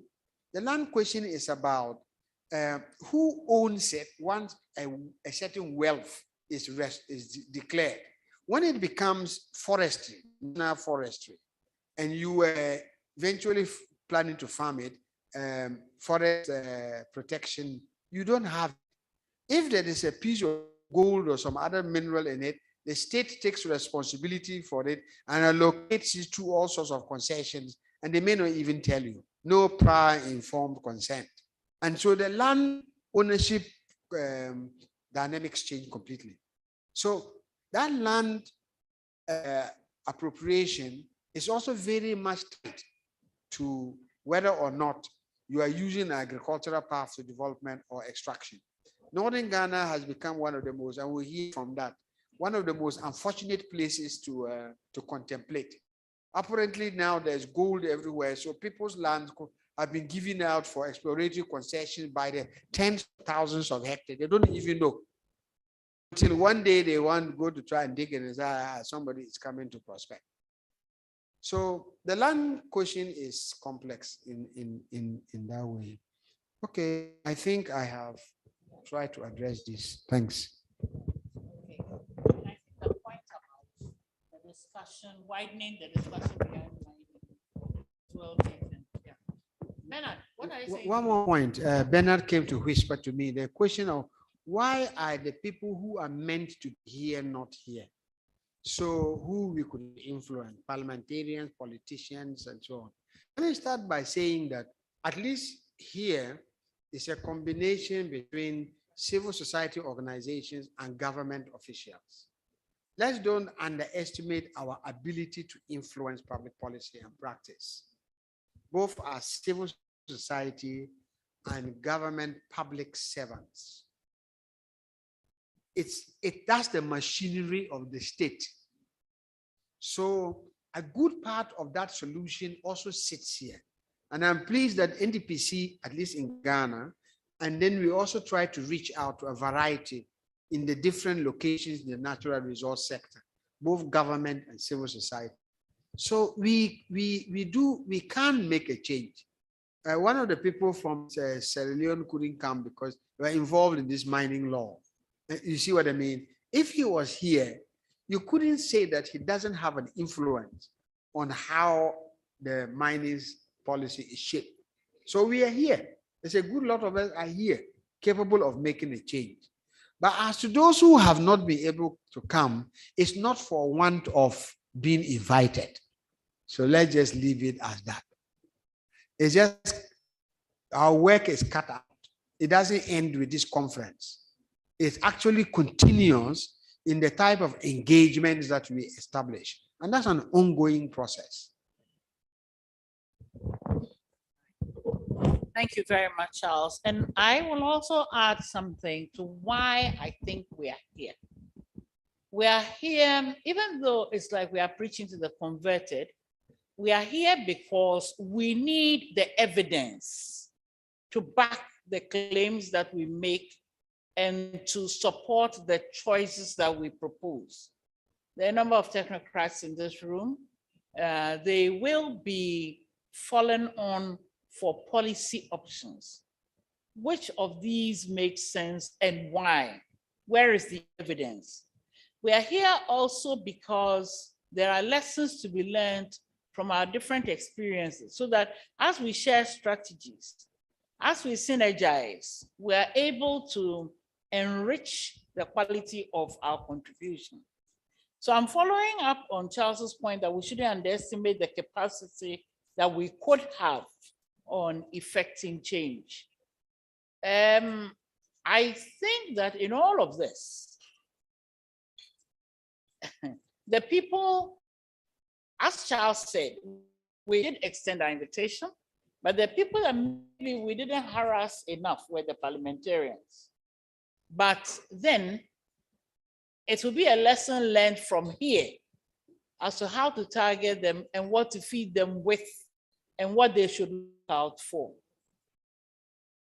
Right, so I want to thank you all for this. This is something to chew on. By my watch, it's about 10 to 1. Is this a good time to bring this to a tidy end for the time being, a tidy adjournment, because we have 2 more days over which these questions will come over and over again. Is it okay? Good. Atieno, do you want to make a couple of announcements? Okay, right.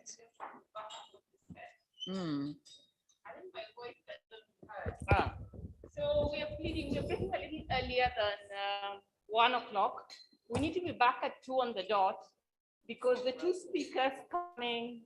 If I get 1:45, 1:45. if I get them back. So let's try and be back 1:45. It's to urge you to eat a little quicker. I know the bonding is nice, but we have a bit more time. The 2 speakers coming up are really, really exciting, but they have other commitments, which means their time with us is defined. So we have just 2 to 3 o'clock. So we are back so that we are started. We get to benefit a lot from them. Just as a teaser, we have Professor Abdul Gafaru, who is making the main presentation, and then one of the persons responding, Professor Tububa from the University of Ghana School of Law. I think it will be a very interesting conversation. So we disperse, but we'll be back 1:45. The kitchen is ready for us, and it's a buffet style, so it should facilitate. We're not too many. I think I just wanted to the time. Right, thanks. Thank you all. Enjoy your lunch. Goodbye.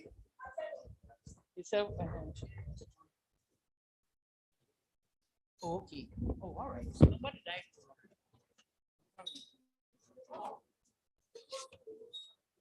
Oh dear.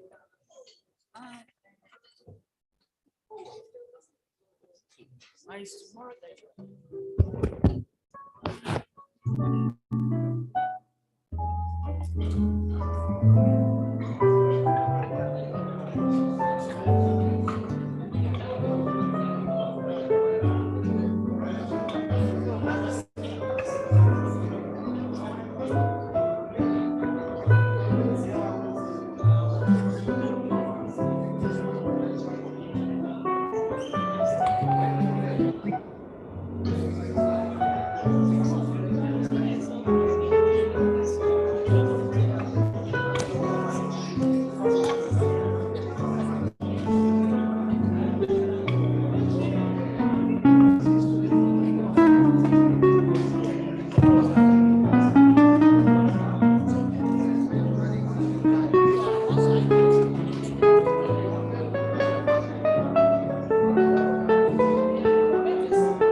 Okay, thank you.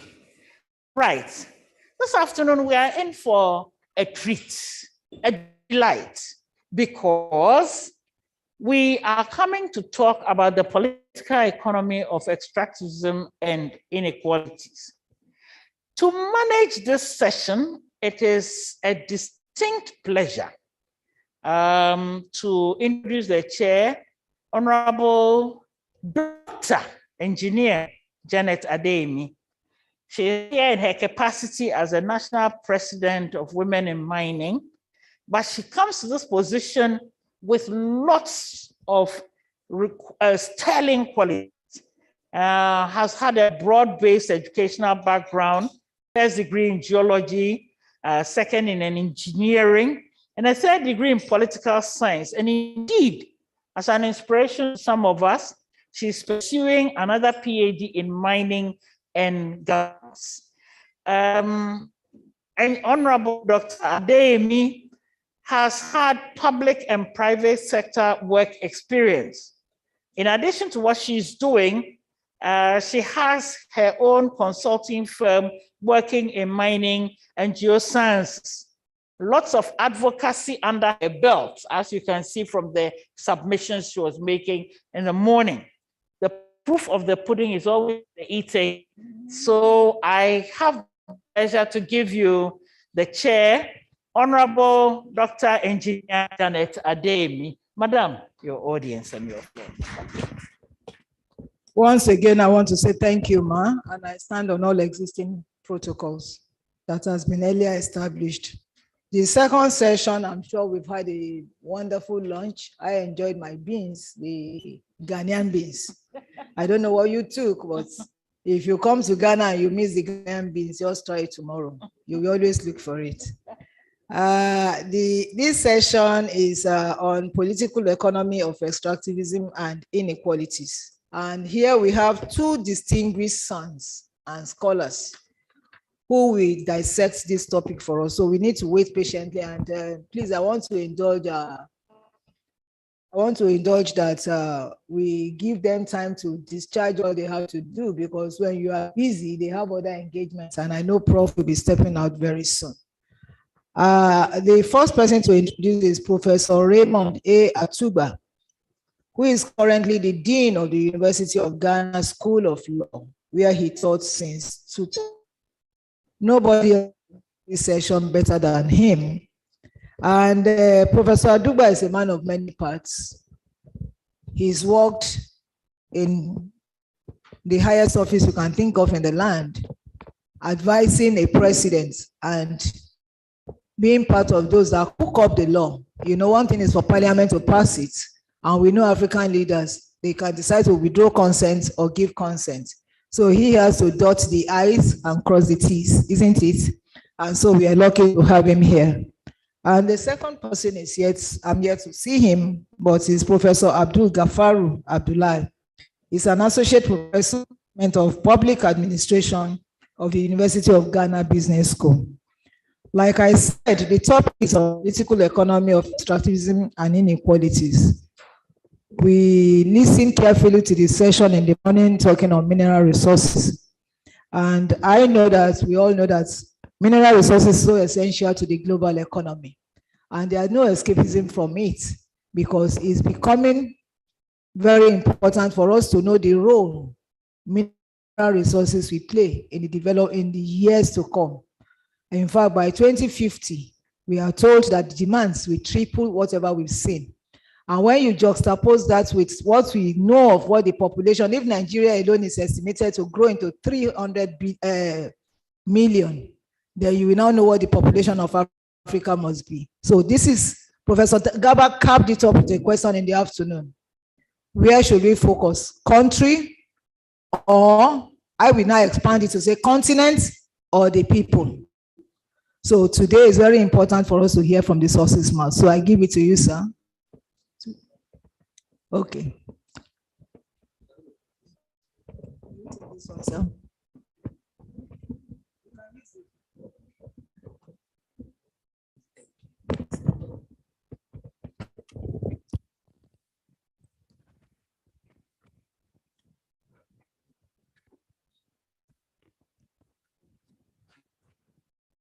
Oh.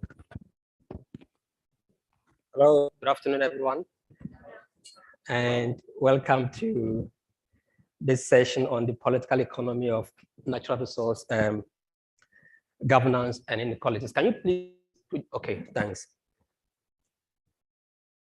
Okay, so this particular paper, we were asked to reflect on a very important question. What are the guys? Can they help? It's not moving. Okay, we're asked to reflect on a very important question as to why is it the case that within West Africa, some countries have succeeded in utilizing natural resource wealth for the reduction of inequalities, whilst others do not. So this was the important starting question with which the paper was approached. Now, to answer a question like this, you necessarily need to know where the success stories are. You need to line up the natural resource dependent or natural resource rich countries within the sub-region in terms of successes and failures. But after a while, we were more or less struggling to identify where the success stories are coming from.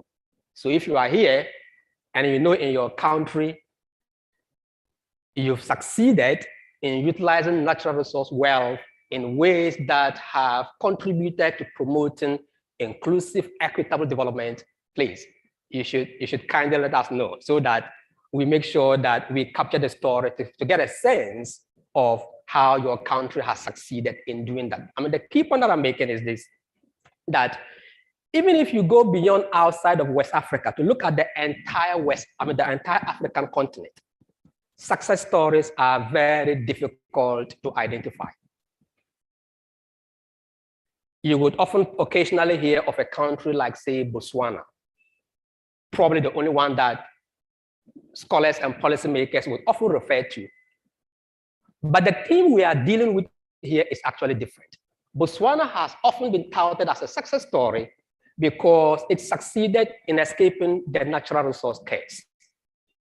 In other words, the fact that Botswana has substantial quantities of diamond natural resources and has still been able to stimulate economic growth over a prolonged period of time means that it has not, unlike many countries in Africa, West Africa, succumbed to the so-called natural resource curse thesis. But we are aware that promoting economic growth or escaping the natural resource curse can be a significantly different thing from using your natural resource wealth in reducing inequalities. And if you want to measure Botswana by the extent of inequalities in the country today, you may not necessarily think of it as such a great success as people have often been talking about.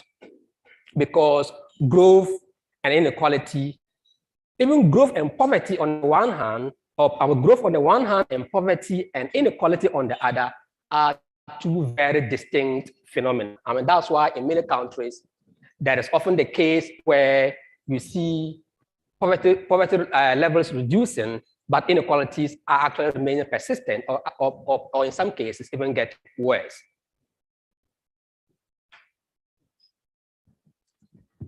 Well, I'll move on, but could you please move to the next slide? Maybe I should just ignore it because it's not working from here.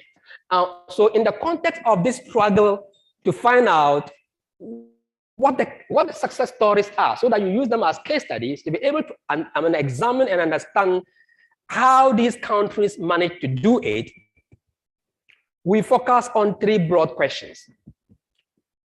The first of which is to explore the political economic dynamics that are likely to facilitate government's ability in utilizing natural resource wealth for reducing inequalities. The second was for us to go outside of West Africa per se, to look broadly, to find out how some countries have managed their natural resource revenues in ways that facilitated the reduction of inequalities, and then to understand the specific political economy factors that made the adoption and implementation of those policies both desirable and feasible. Because in political economy language, you don't recommend policy to policymakers on grounds that this is the best way to go. You must also ask yourself, is that feasible within the context that I'm making the recommendation? And the third key question was for us to find out what lessons the natural resource dependent, or if you like, natural resource rich countries within the region can learn from these experiences. Next slide, please. Now, so we had a look at the theoretical literature in terms of this so-called idea of a resource curse. Much of the earlier scholarship literature on this more or less found that there was a certain level of a curse, meaning that resources were more or less providing astronomical rents to ruling elites and multinational companies, which tend to employ very few number of people in the societies within which they were working.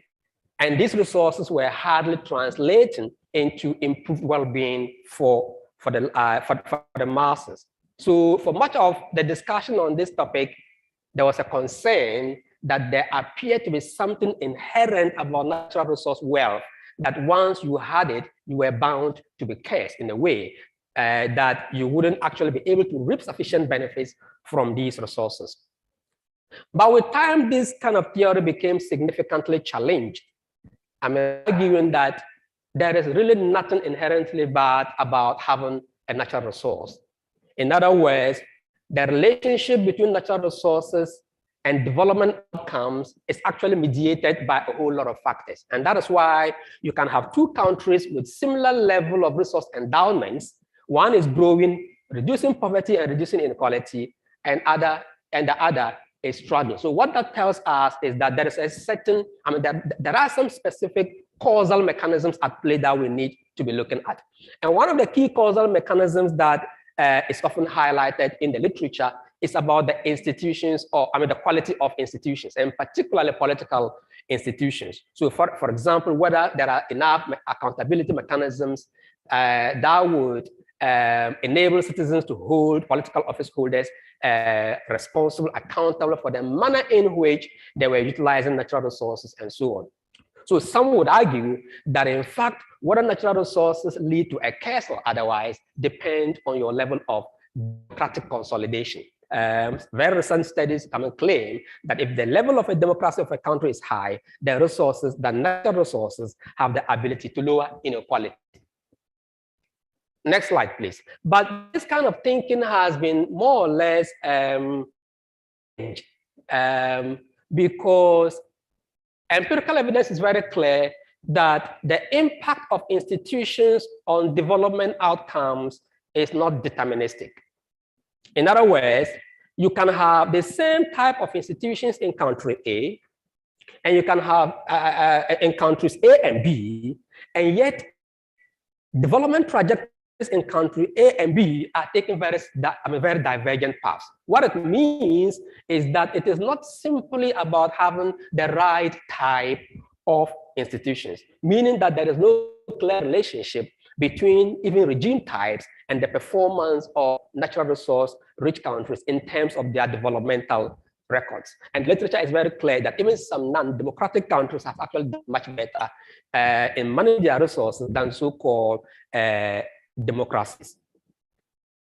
Next slide, please. So this kind of critique led to some scholars proposing a new way of thinking about the relationship between natural resource governance and the problem of inequality more broadly. There is this emerging literature or concept called political settlements, which argues that if you want to understand the development trajectories of any country, look at the distribution of power, look at the nature of power balances within that society. In other words, this idea actually places a lot more emphasis on power relationships over institutions in terms of what actually shapes a country's level of development. And this is, I mean, an idea that has been championed quite significantly by the DFID and has been embraced by so many kind of donor agencies of late. And the argument is that institutions don't rule. In other words, it is not just the question of having the right type of institutions, because in reality, institutions work in a manner that powerful actors want them to work. So you can have the right type of institutions in place. If those institutions are not serving the interests of dominant powerful actors, those institutions will be subverted. They will not bring the kind of results that you are expecting. So the advice from this particular concept is that we should pay more attention to the manner in which power is actually organized in society. Next slide, please. And this idea of power, I mean, if you look at the nature of different countries across the globe, you can categorize the distribution of power broadly into two. Whether a particular country context or whether a particular country is governed by a dominant party, single dominant party, single dominant leader, or whether electoral contest is so competitive that no one particular person or leader actually dominates the distribution of power. So they categorize countries into these two broad types. And this has a lot of implications, because depending on the manner in which power is organized, whether concentrated or dispersed, it has implications in the manner in which those in power actually think. The argument basically is that if power is concentrated in a person or a particular party, the probability of that party being able to think and act in the long-term national interest is very high. On the other hand, if power is so dispersed, and as a party, as a government, you are in power today, but the probability that you maintain power in the next election is very low. In other words, the probability of losing power is very high. What it means is that you are more or less incentivized to act in a very short-term basis. All that governments are concerned about is the question of how do I win the next election?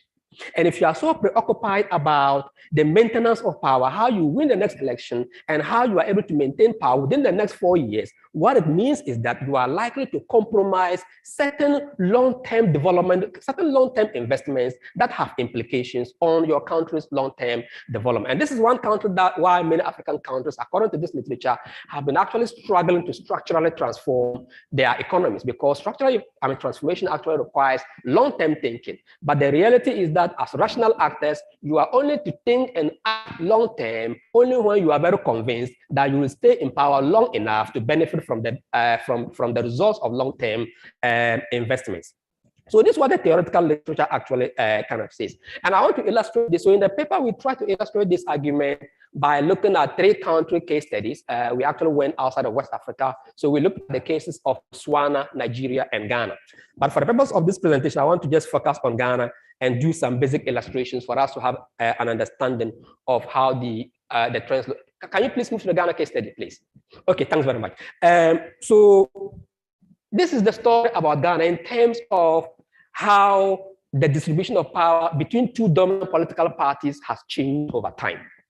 So Ghana is a very typical example of what the literature refers to as competitive clientelism. No ruling party is convinced 100% that it's going to stay in power after the next election. And if you look at the margin of votes between the 2 dominant parties, in 1992, as much as 28% of the votes separated the parties. What it meant was that the level of stability as far as the regime was concerned was quite high. I mean, come all the way to 2008, the margin of votes that separated the 2 parties was less than 0.5% of the votes. What this means essentially is that those in power are becoming more and more vulnerable. And the more vulnerable you are, the more you are likely to prioritize only visible forms of investment that have short political payoffs. And once that happens, it means you are not actually able to think and plan or prioritize long-term developments that may have implications for the reduction of inequality. And we are a country that is essentially one that is ruled by short-term political party manifestos. I mean, long-term development plans have have struggled. The senior colleagues within the NDPC can bear me out on this. They tried recently kind of a long-term 50-year development plan. I don't know what has actually happened to it and whether this is actually being implemented as we speak. Next slide, please. Now, Ghana is one country that many of us here are aware is a very resource-rich country. With oil just coming on board, I mean, a decade ago to add to the over 100 years experience of mining. But this is how the situation of poverty and inequality in Ghana looks like. I mean, poverty has decreased, has been decreasing more or less consistently since the 1990s. But the other bar at the top is what is representing what Charles was referring to as the Gini coefficient, which is a measure of inequality. So Ghana is a country where the problem of inequality has consistently been rising since the 1990s, meaning that it's very hard to argue that we have managed our natural resources in a way that have helped us kind of address the problem of inequality. Next slide, please. Now, if you want to see a more dramatic version of this problem of inequality, then you have to look at it from, across this North-South divide problem, whereby the regions in the northern part of the country have historically remained much poorer since colonial times. So this graph is about, it comprises 40 districts in Ghana, the 20 wealthiest and the 20 most impoverished. The black line in the middle is actually separating the wealthiest and the poorest. Not coincidentally, all the 20 poorest districts in this country are in the north. So it tells us that there is a very sharp, very clear north-south divide. And this is not a new problem. This is a problem that dates back to colonial times. And to the extent that in some dimensions, the problem has actually deepened, it tells us that we haven't really managed our natural resource wealth in a way that has been able to help us address the problem of inequality. Next slide, please. I just want to tell a little bit of story about mining and oil and in terms of why this hasn't happened and trying to reflect that over the framework I presented to you earlier. There's consensus that in Ghana, the development impact of mining is actually very disappointing. The World Bank says that it's very unclear as to what goal has actually done for Ghana's socio-economic development. Mining revenues are very, very centralized. The central government takes all the taxes. It's only a minor segment of royalties that go to subnational governments, and much of these resources tend to be misused. Even the little that goes to the subnational authorities often tend to be misused. The difficulty in finding out what mining has done to Ghana's, to the problem of inequality is because the resources are not earmarked for specific forms of investments. It's just put in the national coffers, it's just put into the consolidated fund and spent in the next budget. So you can say mining is helping to construct roads. Which roads?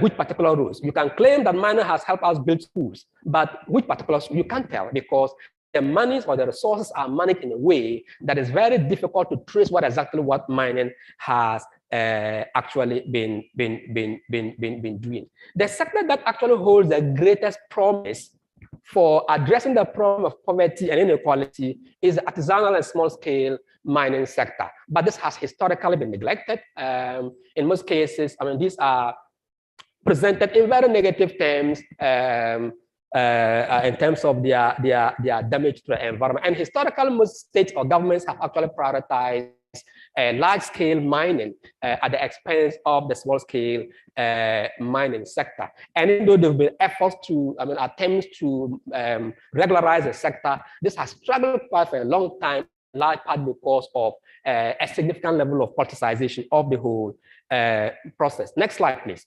You can tell the same story about the oil industry. Learning from the history of mining, there's several decades of experience of mining. Ghana's petroleum revenue management law requires government to spend oil revenues in a manner that is guided by a long-term plan. Commercial oil production started when? 2010, 2011. So more than a decade now, nobody knows what that plan is, and nobody knows which particular long-term plan is actually guiding the manner in which oil revenues are expended or spent. Because current approaches in terms of how oil revenues are spent often tend, sort of like prioritize some short-termist kind of approaches, and the resources are spread so thinly that it's actually very difficult to get a clear sense of what exactly is impact is. If you look at the Ghana Shared Growth Development Agenda, it made a very explicit promise that oil revenues are going to be used to address the North-South divide that I showed you. It made it very explicit that portions of oil revenues were going to be earmarked for developing specific productive sectors in the North. Cotton industry, the shea industry, and so on and so forth. Over a decade now, after oil is being kind of sold in commercial entities, that idea has more or less fizzled out, because it's actually very difficult in this particular kind of the idea has been abandoned largely because of the preoccupation of spreading the resources so thinly to reach out every potential voter across the country. Next slide, please. The second part of our paper tried to look broadly in the literature outside of West Africa, specifically globally, to find out what are the different pathways to inclusion. How have natural resource-rich countries across the globe succeeded or tried to invest their wealth in a manner that helps to reduce or address the problem of inequality? We came across 4 broad ways. One way is that in some countries, they propose the idea of sharing the cash directly to citizens. Just share the money. You can share all of it, or you can decide to share part of it. And there are some cases of success stories. The most typical example is the US state of Alaska, which has been practicing this since the 1980s. Citizens voted and say, look, we are not seeing the benefits of this money. So 10% of oil revenues are put in a fund and invested, and the dividends are shared across all citizens, children and adults alike. So everybody gets a share. Is this something that West African governments are likely to buy into? Let's talk about that. Another approach that the way to go is let's invest the resources in growth-inducing in sectors. Let's invest the resources in high-yielding infrastructure so that the economy will grow. And when the economy grows, the benefits can reach everyone. But historically, we know things don't work that way, especially in our context. If you look at the history of neoliberalism in the region, the idea of grow first and develop later, it doesn't happen. Those who actually benefit from the growth are essentially going to be those who will benefit from the dividends of that growth. And in many cases, growth itself doesn't always turn out to be inclusive. And once you have an exclusionary pattern of growth, the probability that you'll be able to stimulate inclusive development through that growth is very, very low. So this is not a very promising approach as far as my thinking is concerned. There are other places, including within our continent, where people would argue that, okay, the way to go is to allocate disproportionate shares of revenues to the regions of extraction. So if the wealth is being extracted here, let's make sure that we give them a lot more resources. I can see something like this. I'm winding up. A lot more resources to develop. Okay, so by and large, the argument that we are advancing in this paper is that many of these approaches are very unlikely to work within our context. The approach that is likely to work, last slide please, is approach that is referred to as progressive fiscal contracts.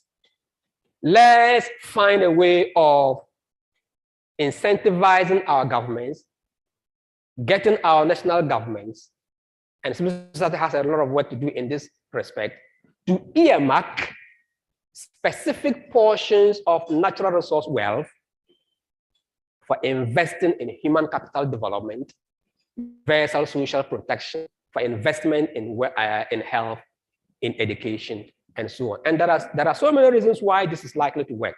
One, the impact of social protection, social investment on inequality is quite well established in the literature. I mean, there are so many counter experiences. And in the paper, we look at the story around the story in Bolivia, how Bolivia succeeded in doing that. The story of Mongolia in East Central Asia, how it succeeded in doing that. And the other reason why this is likely to work in our context is because our governments are already implementing a whole lot of social grants whose impact on inequality is very low, because in many cases, the coverage is very low. The benefit package is very, very low.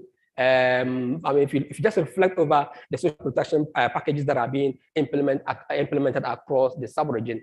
And so if we have a situation where specific portions of resources are earmarked for type of spending, it will have a long way to go in addressing the problem of inequality. I mean, so, I guess the slides are likely to be shared, so I don't want to go through all. I saw the chair doing her hands like this, so I'll end it there. Thanks.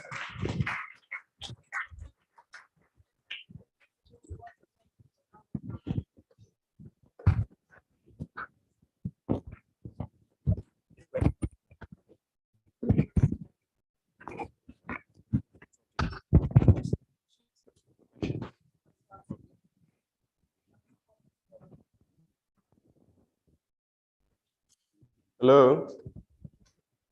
Can you hear me at the back? Wonderful. So thank you, Madam Chair.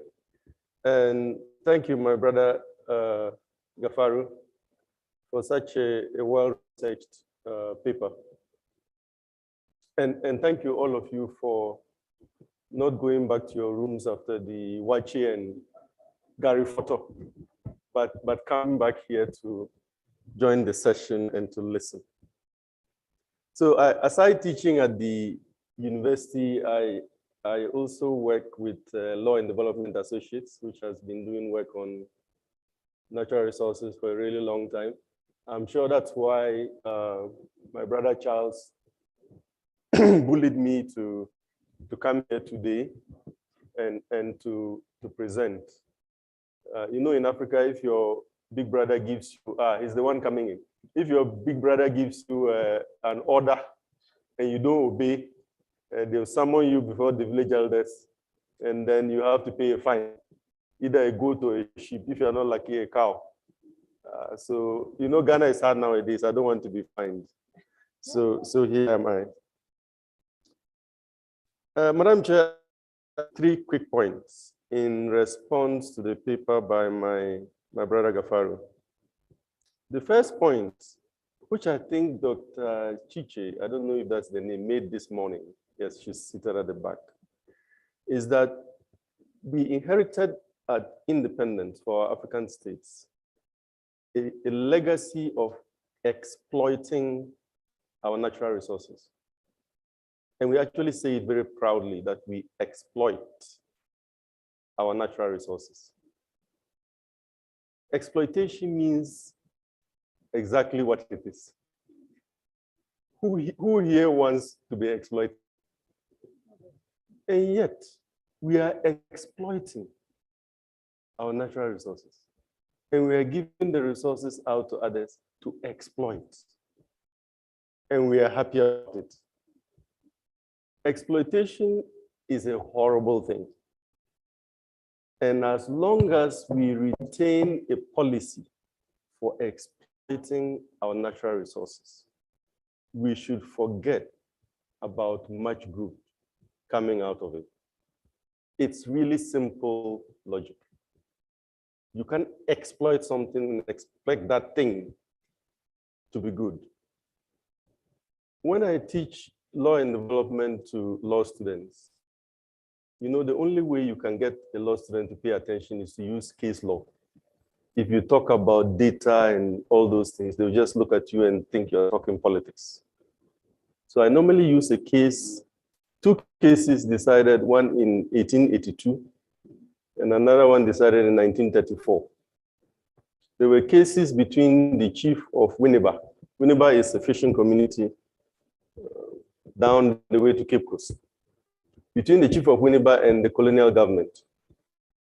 The chief of Winneba at that time had instituted sustainable methods of fishing.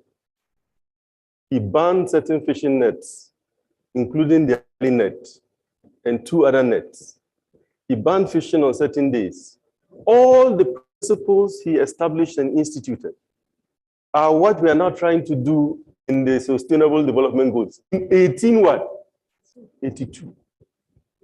To cut the long story short, when the case went to court, so he disagreed with the colonial administration because the colonial administration prevented him from instituting the rules he had instituted. So the matter went to court. At every level of the courts decided, according to colonial policy, that, quote, the best net is the net that catches the most fish, unquote.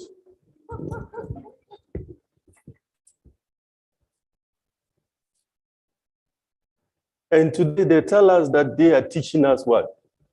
Sustainability. The unfortunate thing is that this theory of exploitation of natural resources from the colonial period has been retained up to 17th August 2022. That is the problem. That's not changed. I'm proposing that we have to start governing our resources. We should just bury the word exploitation and start governing it. And governing it means that we have to determine the proper rules for generating the resources, the way the chief of Winneba did. Proper rules for generating the resources. Proper rules for distributing them after you have generated them. That's what Charles was talking about the whole morning. How do you distribute these resources such that it's equitable, including intergenerational equity? And then finally, how do you manage conflict arising out of the generation and distribution of these resources? We have to start rethinking that. How do we start governing the resources? Unfortunately for us, whilst it is very simple to move from exploitation to governance, we have imbibed a certain definition of governance in African countries, which essentially means elections every 4, 5, 6 years, anti-corruption, and throwing politicians in jail after they leave office. For many African countries, this is what governance means. And this is what NGOs spend their time and money on. So this NGO is doing governance, this NGO is doing democracy, and all they do is monitoring every 4, 5, 6 years the elections, and then anti-corruption. In African countries, of the entirety of waste, if you put waste together as 100%, 30% is attributed to corruption. So if these NGOs just forgot about corruption, focused on the 70% of waste, intuitively they will be getting what? They are likely to get what? Better results. Of all the illicit financial flows that go out, 5% is due to corruption. So we leave the 95% that is being done legally through tax avoidance and other mechanisms, and we focus on what? The 5% that some small politician has taken.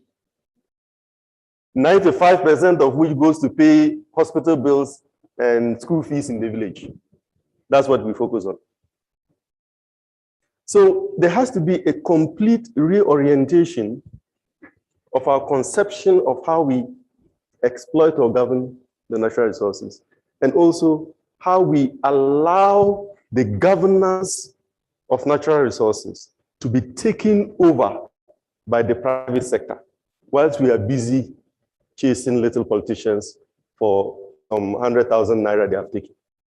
Because when you leave that space of governing natural resources, who occupies it? The private sector.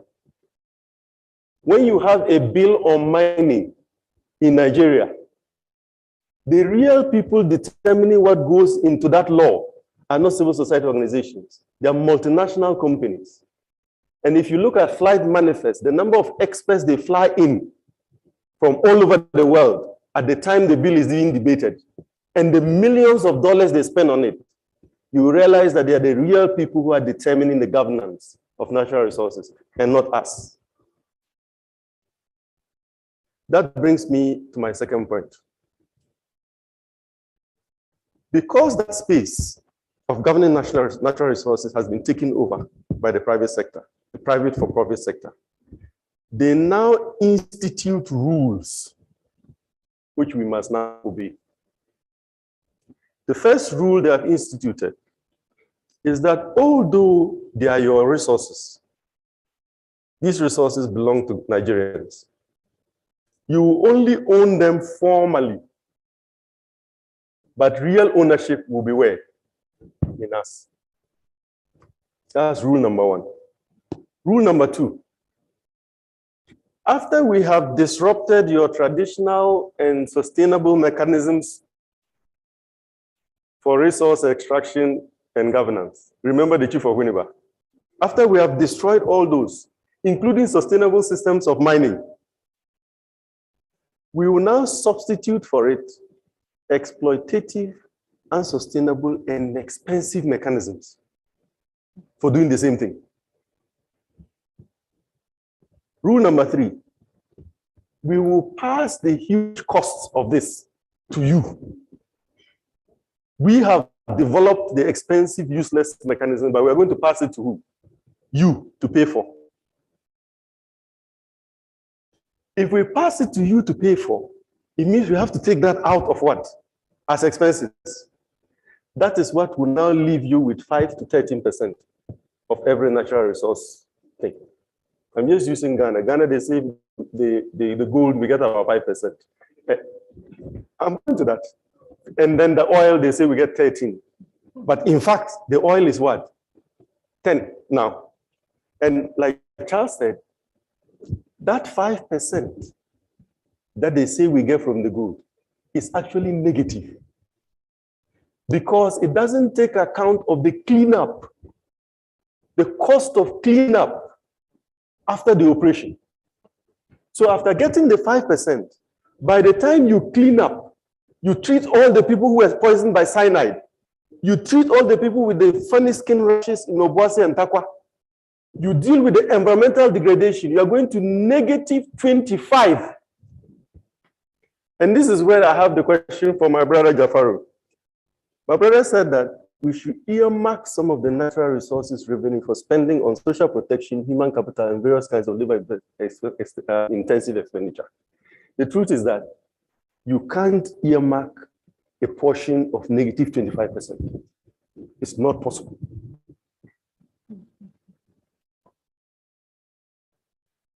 The other thing my brother mentioned was Botswana. Interesting example. But what we forget about Botswana is this. There was a certain president who came to office. And one of the first things he did was to call the head of DBS, which mines their diamonds, to his office. He said, sit down. Sit down. He says, I'm just cutting the story short. It's more complicated than this. He says, Mr. MD, from tomorrow, these diamonds, we are sharing it 50-50.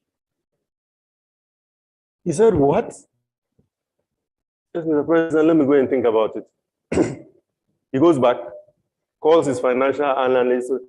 They told him, even with the 50, you are more than okay. He goes and says, Mr. President, we'll take the 50. Do you see? Let's forget it. We can't make progress with the 5%, which we have established is negative 25%. You can't make progress with the 10% of the oil. And the painful thing is that in Ghana, GMPC found the oil before they came. So what expense did you incur in order to take 90%? Did you find the oil? all the maps and everything. Ask anybody who's been engaged with GMT. The entire cost of this operation for 30 years was borne by Ghana. You come one day and you take 90%. Why? Now to my last point. The problem of natural resource exploitation is now intractably, is bolstered by a certain caricaturing of our democracy into moneyed electoral democracy. So our democracy, the way we did our democracy, has now been reduced to elections, as if elections is democracy. And they tell us every time that if you don't hold elections, you're not what? Democrat. What thinking is this? So we've never been democratic traditionally because we're not electing chiefs. In those days, before we spoiled institutional chieftaincy, a chief, the chiefs we knew in the village, a chief never sleeps until the entire village is what? Is fed and happy and asleep. That's what chiefs did. Not those now who would take small money from the mining companies and destroy their communities. We're talking of the real chiefs then. So to come back to point, we have reduced democracy to elections. And after doing that, we have moneyed the elections. In other words, the more money you have, the greater your chance of what? Winning. That's why in some places they declare the election before voting. Because they just look who has more money, you pay, so you have won. So they declare it, and then the next day you can go and vote. Because the election has no, it has nothing to do with the results that are announced. We were talking to some people in Nigeria, with your country. We asked them, some women who were going to market on election day. We said, you won't go and vote now. They said, what? This election that you sow cassava and harvest yam. Why should I waste my time?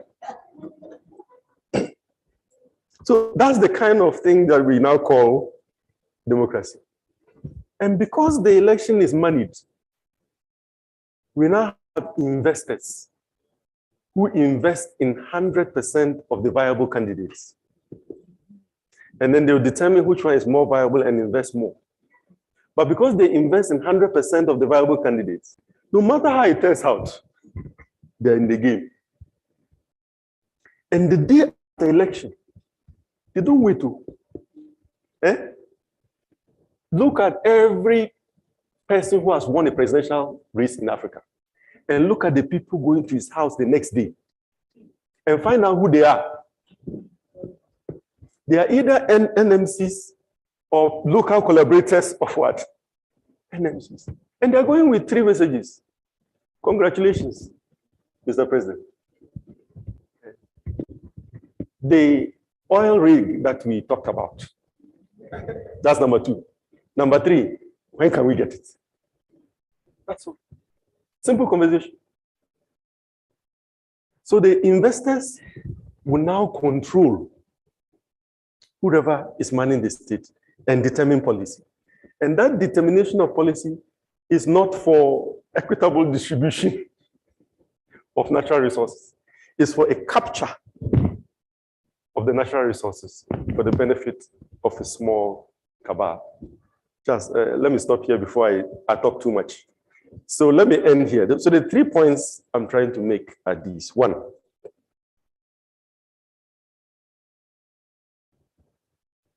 we are exploiting our natural resources rather than governing them. Governing them. And as long as we continue exploiting them and not governing them, we should forget about development arising out of that process. Number 2, civil society, all of us here, we are guilty. We have abandoned the arena of governing natural resources and followed democratic consolidation, election monitoring, all those useless things. And in the meantime, the private sector has taken over what? The arena of governing the natural resources and have set rules in that arena which are now inimical to our people. Third and lastly, this scheme that I've just described is bolstered by a certain caricatured definition of democracy, a reductionism that reduces it to moneyed electoral what? Politics. And then in turn, the people with the money now feed and sustain that caricature. And by feeding and sustaining it, they control it. And when they control it, they now extract to themselves. And the rest of us have what? Nothing. Thank you.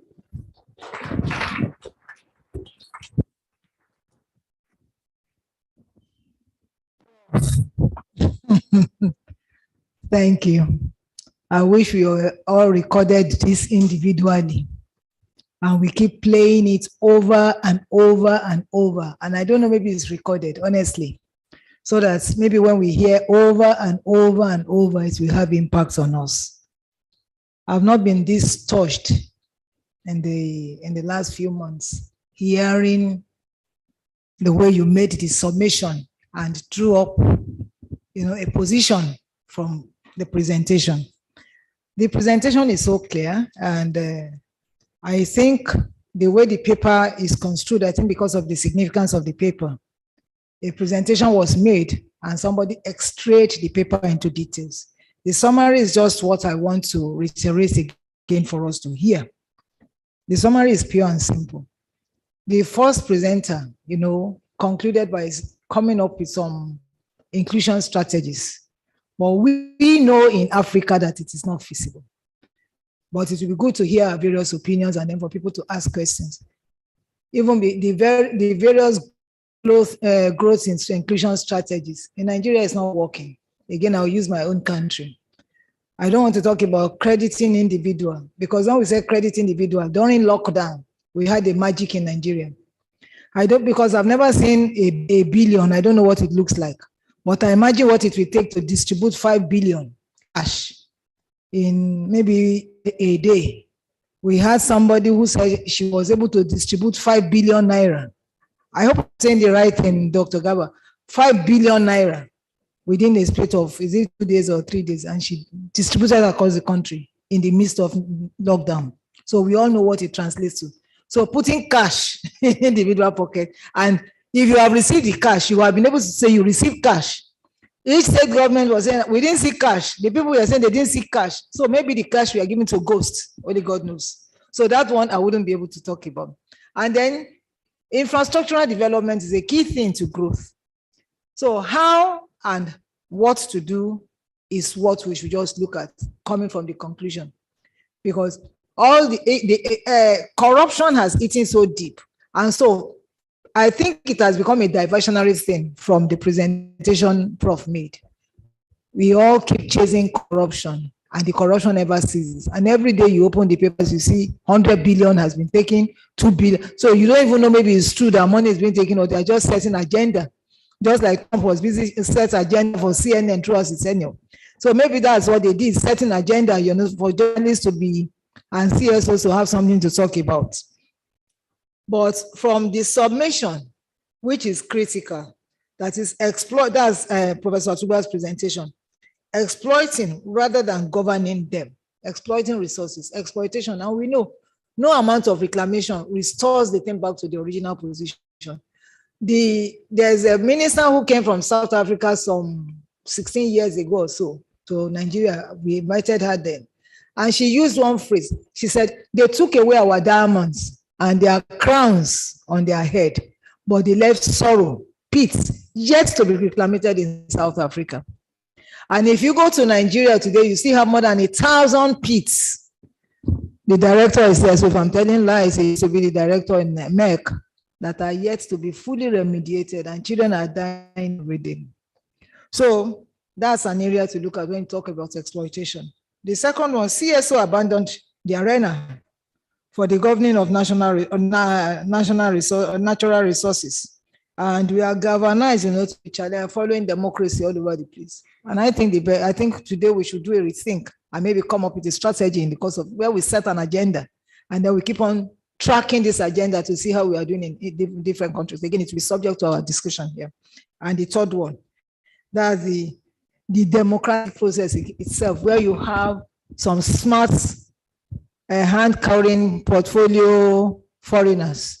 And I used to joke, bring a dummy who does not understand English. In my country, as long as you have a white skin, maybe that's why our ladies, we are all bleaching to look white.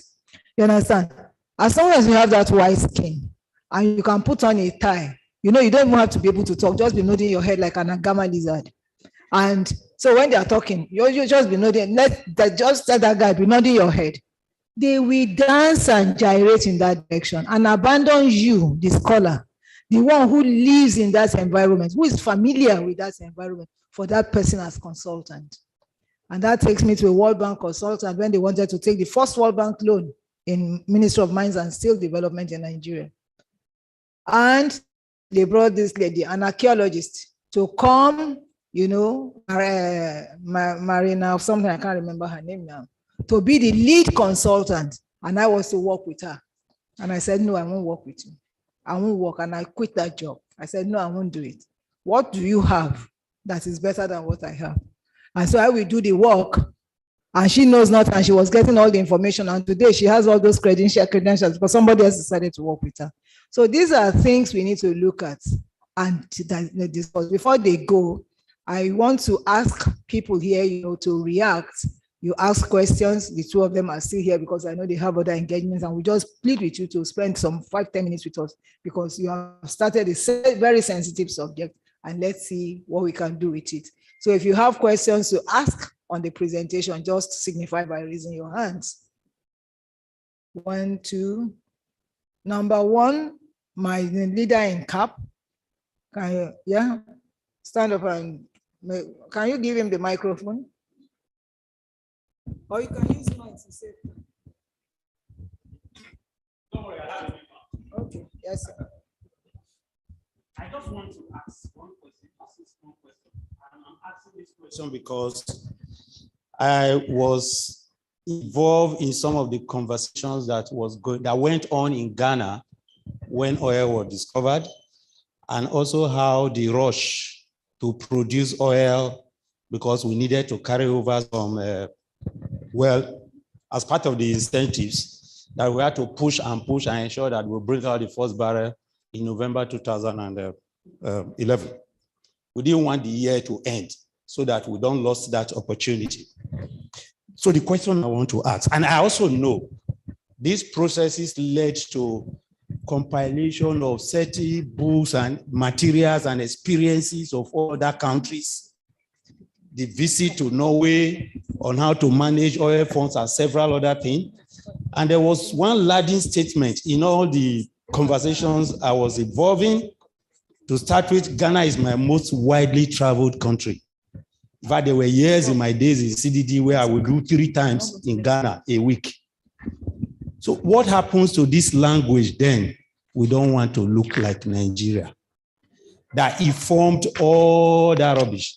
I asked the same question in 2016 when I attended the Africa Center for Energy Policy African Summit here or conference. So what happens to all that? I've been to the Niger Delta. I've seen the degradation in terms of oil. I've been to the local government at the level of where your stools are operating. And I've sat there and I look at the Tulo people and others. What's these miners here, these popular miners you have here? No. Newmont. Watch them up there in playing golf and all those things. From the rustic communities here, you are looking them up there. The same thing I've seen in the Niger Delta. In the night, you see lights. And when you look down for those who hold the oil, it is darkness. It's not even a question of let's share the stuff together, let's send a line to them. I've seen it here too. And I was asking myself, what is the difference?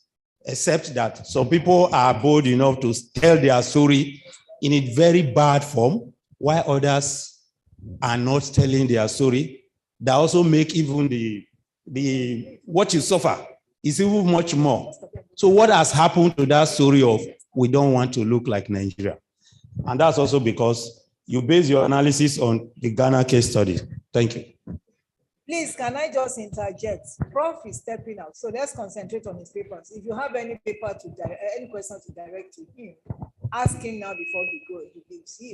He will still stay with us for a while, so direct your questions specifically to him. So if you have anything directly to ask Prof to address, signify by raising your hands. You have the microphone. Thank you. No, I have it here. Okay, sorry. Okay. Yes. So thank you very much. Thank you, Prof. And Prof for the presentation.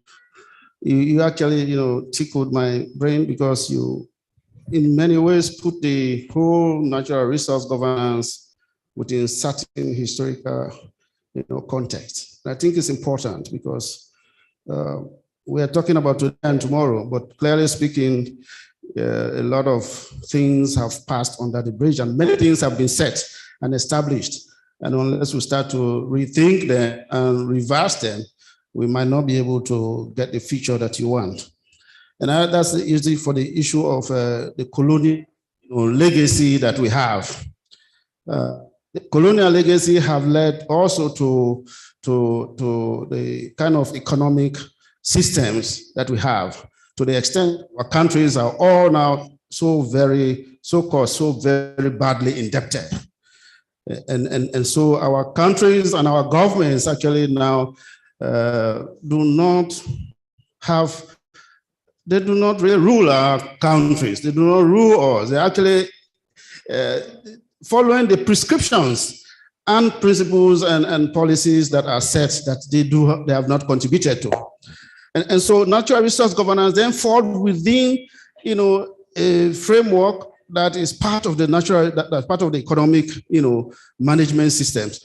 So the question is, if we have to move forward, the policies that have been enacted that we follow now are not alternative policies. There's the same policies that have been set broadly. For instance, our laws say that minerals do not belong to the people.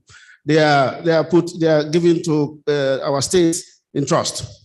And these states do not have much say about the minerals. They are more or less ruled by multinational corporations who are coming from nations that we are indebted to, whose companies are managing our affairs. So how are we going to take the natural resource governance and tackle inequalities when we are, in multiple ways, not really owning anything ourselves? We are not owning our natural resources. By the time we start making our laws, we say our communities are squatters. They don't own the minerals. We completely, take them out of the equation. And then we expect that the minerals will benefit us. And our governments, they say they are not good at business. So therefore, private sector-led natural resource governance is the way forward. How do we face these realities with these multiple trouble, dimensions of our enslavement, more or less, to the West?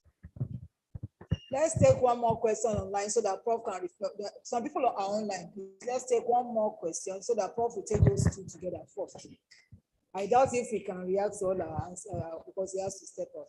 Dr. Chichi, I can see your hand, but we'll see. Yeah. Thank you very much for both presentations.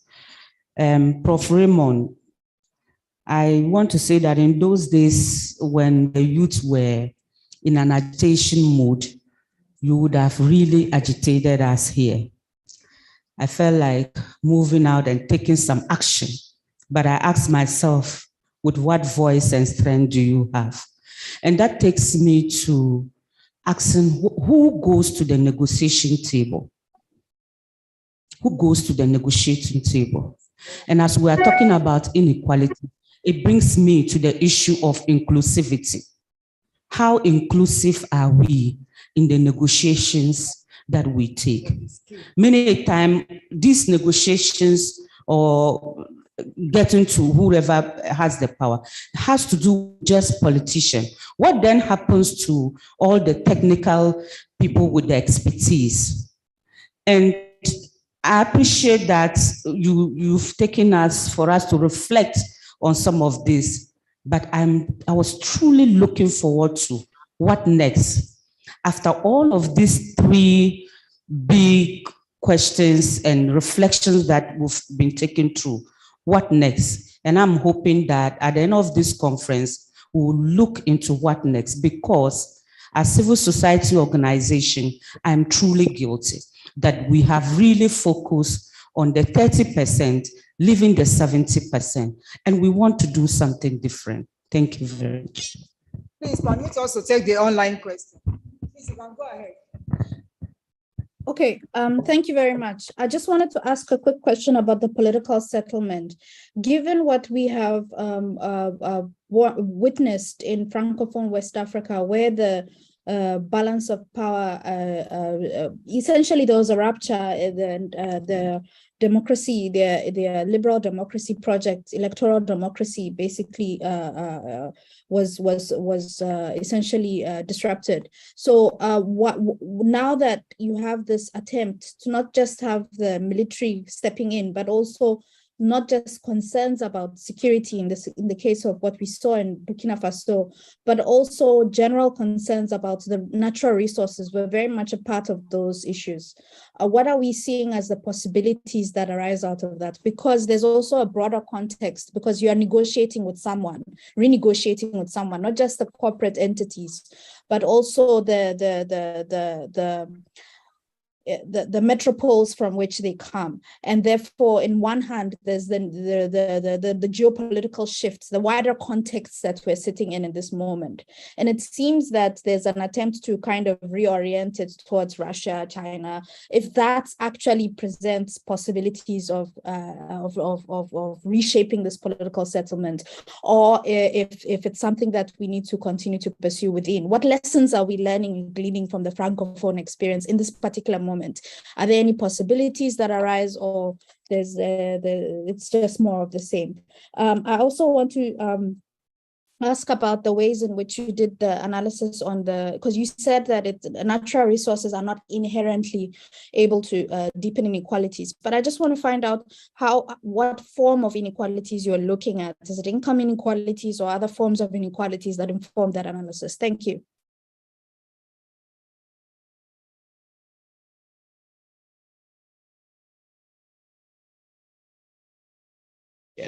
Very quickly. I think I wanted to comment on the type of governance that Prof talked about, because I think that the challenge for me is that what we have in Africa, the problem we have in Africa is not necessarily the type of governance. It is a challenge of leadership. Because even if you look at African countries that have had long-standing leaders, Museveni is still in Uganda. Those people have been in government for 30, 40 years, and those countries are not doing any better than even the countries where the elections are happening every 4 or 5 years. So for me, it's an issue of leadership. And I think what we need to be asking ourselves is, how do we connect the dots? How do we make sure that we don't separate the question of leadership from everything else that we're doing? So if we have elections that are coming up in Nigeria or coming up in Ghana, how do we make sure that we're electing the right people so that the issues that we're talking about today actually become meaningful? So, and then there's the second point that Prof made about, about the 70% focusing on waste and not corruption. I think what we have to recognize is that the waste comes out of corruption. That many times, some of the things that are negotiated, some of the waste that we see is because of the corruption. So you see somebody, sign out a contract for a company in which that contract is completely not beneficial to the country. And the only reason they've done it is because they've been given something. So even though we're looking at waste, and I do agree that the focus on waste is important, but I think we also have to recognize that some of that waste comes from corruption, and we have to look at corruption beyond just money that is being taken. It's also using people's positions wrongly. It's also, using your position to advance a certain course. Now down to the question. Looking at all the things that we have asked, I think what I've been grappling with here is, are we actually focusing on the right things? Are we focusing on what we need to do? Are we focusing on the right interventions? We're all sitting here, but like the example was given, a chief collects money and he's ready to give his community away for pittance. Does that chief actually understand the implications of what he's doing? Does that chief actually know what the long-term impact of what he's doing is? Should we then be here talking about this as opposed to having interventions that are focusing at the community level, really looking at what are the real problems? What are those issues that are really the bottlenecks, so that we discuss them and then we address them? And I'm talking to civil society here because we can't keep doing the same thing and expecting a different result. If what it is that we're doing is not working, let's change it, let's stop it. So let's look at what it is that we are actually focusing on and see if that's the best thing that we should be looking at. And finally, I just wanted to also say that we need to be looking at what are the things that create an emotional connection to the work that we do. So if we are looking at how do we, if we're looking at the inequalities that are being created by natural resource, how do we tell our governments and people who are in a position to make a difference? How do we tell that story in a way that gets them to be emotionally connected to what it is that we're talking about, and not just looking at it from an academic perspective? Because if people are not emotionally connected to an issue, they're never going to be able to do something meaningful about it. So I'm really keen to hear what you think about what should the real interventions be. We've tried policies, we have tried illicit financial flows. We have tried, should we be looking at the village chief, talking about this thing, why do you have electricity and we don't have electricity, and you are actually getting the money from us? Should we just deconstruct all these things that we're doing and really get down to looking at what's going to make the difference? Thank you. So,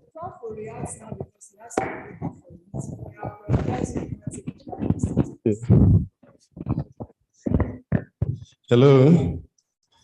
Yeah. So, fortunately,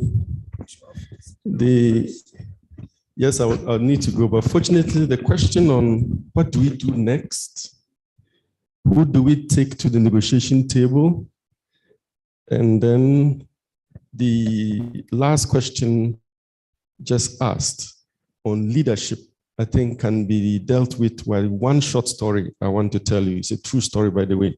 I think my brother Jafaru would deal with the question on political settlement and the Francophone experience. So we all know, well, not all of us, we know Professor Mills, our late president. When he was coming to power, he was broke, he didn't have money, his party had no money, been in opposition for a long time. So he ran low-cost election. You should see his billboards. I don't know how many people remember. Very tiny billboards. He did door-to-door campaign because he couldn't pay for big rallies. Came to power. So it means that his capacity to depend on the briefcase holding people was minimal. He comes to power and then some oil company wants to bluff. He tells them, F off. You see what I mean? If he had gone to collect from that oil company, could he have told them that? And those who know this know the companies I'm talking about. This same president instituted a review of mining agreements. Many Ghanaians don't know this. Those agreements that they tell us today have stabilization clauses. They can't be reviewed. If you review them, you take into international. Mill set up a committee headed by Professor Akila Kasoya, they started reviewing those agreements and increasing Ghana's what? Take on all of the agreements. Leadership.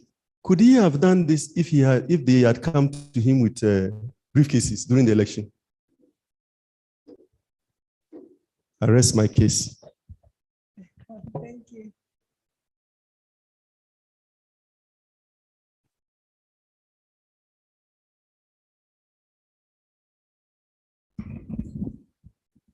Thank you, Prof. Hello. Yeah, it's okay. It's okay. So, yeah, any other question? If you have questions now, you can raise up your hands for Professor Professor Kafaru. So, yeah, my brother in suits. Yeah, my brother, you can ask your question. Thank you very much. I enjoyed both of the presentations thoroughly. And I believe that it is not an either-or situation. Raymond talked about the issue of governance as opposed to exploitation. I think it is possible. We can actually govern our natural resources. And we can also take steps to ensure that the benefits that communities get, that our countries get from the use of natural resources are increased. I say this because last week in Sierra Leone, our parliament passed 3 major laws for the first time in perhaps 100 or 150 years.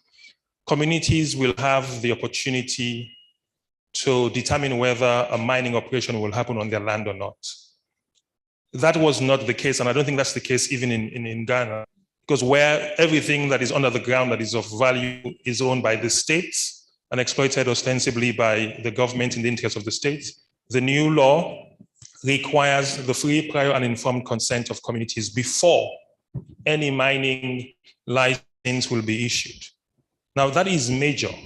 And not only that, the law allows for communities to govern those spaces. It limits investment in very critical areas. So no virgin forests, no steep slopes. None of these things should be affected by mining. And it allows the decision-making not to be left in the hands of chiefs alone. So community committees would have to meet and agree for investment to happen. And so, because we've seen the same situation in Ghana, where chiefs in Sierra Leone would sign off on deals that don't benefit communities and take the lion's share, and things go bad and people don't benefit. So these are changes that have happened in Sierra Leone, and I think that is also possible. Similarly, the country also passed a mining law that also puts the communities first. But then the interesting point Raymond made about investment and the role of investors became very clear. Based on the push by civil society organizations and from folks like Esther and Mr. Braimer, we have a clause in the law that says in the old law, 0.01% of the gross output of any corporation per year should be paid to communities as community development fund. Now, 0.001% is not much. And so when the law was being debated and taken across the country, people asked for 5%. Like, we want 5%. You can't come up and dig up our land, pollute our river, and give us 0.01%. People asked for 5%. And the word was, it was going to be 5%. Then along the line, it changed. It became what, 3%. And this was not done by the people. It was done by the people who are pushing the policies, the politicians, the MPs. Eventually, and very sadly, what ended up in the law was what? 1%. So it's a good step in the sense that it went from 0.01% to 1%.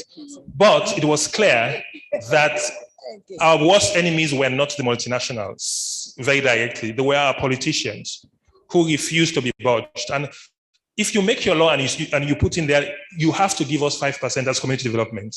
Who is going to say no? You either come in or you don't come in.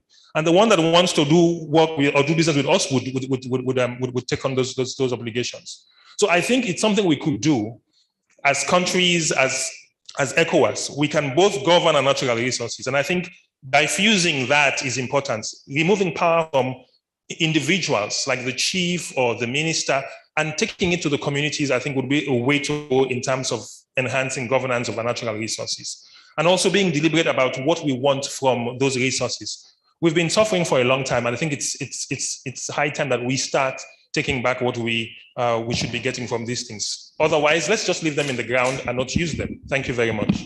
Thank you very much. I see that as a contribution, not a question. However, I now want to ask you a question from what you said. Yes, please. You created a committee. Good, congratulations. That's composition of that committee for complete inclusion. Do you have disabled and women and youths in that representation? Because you see, if you are talking of inclusion, do the right thing. So coming to tell us that, oh, you have a committee, fantastic. What percentage are women? What percentage are youths? Discussion, because when you are talking about, you see, you are laughing. It's not a smiling matter. I agree with you, madam. I absolutely agree with you. Go back. Then the second thing, sir, yes. We answer the two together. The second thing is that, you see, it's not about the percentage. We look at figure. Why I was so sad when Prof was speaking is that we deceive ourselves thinking we understand econometrics around natural resources. We don't. We don't have the skill in Africa. The very few ones that are good are outside Africa. And you know that. So when we are talking of figures, we need to start training people in government in each country to be able to understand the econometrics around it. Because if not, they'll be giving us figures. They gave us 10%, and that 10% is negative. By the time you discount everything, it's not there. So the 3% I can tell you is negative. That thing you are still celebrating. By the time they calculate it, it's negative. So we need, when you go back as Director General, I'm happy the top echelon of Sierra Leone came up. Go back to your country, pick up your best brains now, and start training. Make sure you send them and train. Honestly, that's why they are able to exploit us. NDPC will come, they say they have SPV vehicle. And by the time they click on, you have lost in between, you don't know. And civil servants, we pretend as if we know. Because we don't know, we concur to whatever they give us. They are the one doing the joint venture agreement. They are the one doing everything. So these are things I believe should be part of the take home. That's the essence of his paper that he was making presentation around. Thank you. Madam, thank you very much for those 2 points. I think it's important that we have capacity. I mean, several years ago, we had a situation where the government was negotiating a mining concession. And there was an offering of experts to the Ministry of Mines to help them in negotiating with the investor. And the ministry turned the offer down. The minister himself went and negotiated, and we ended up having a very terrible contract. So it's not that the expertise may not be there. Because you're dealing with politicians and they're the ones who are in charge, they may make decisions that don't favor the country and the people and act because they have some influencing. So I agree with you on the issue of capacity, but it's there, and sometimes these politicians don't use it. I stand to be corrected.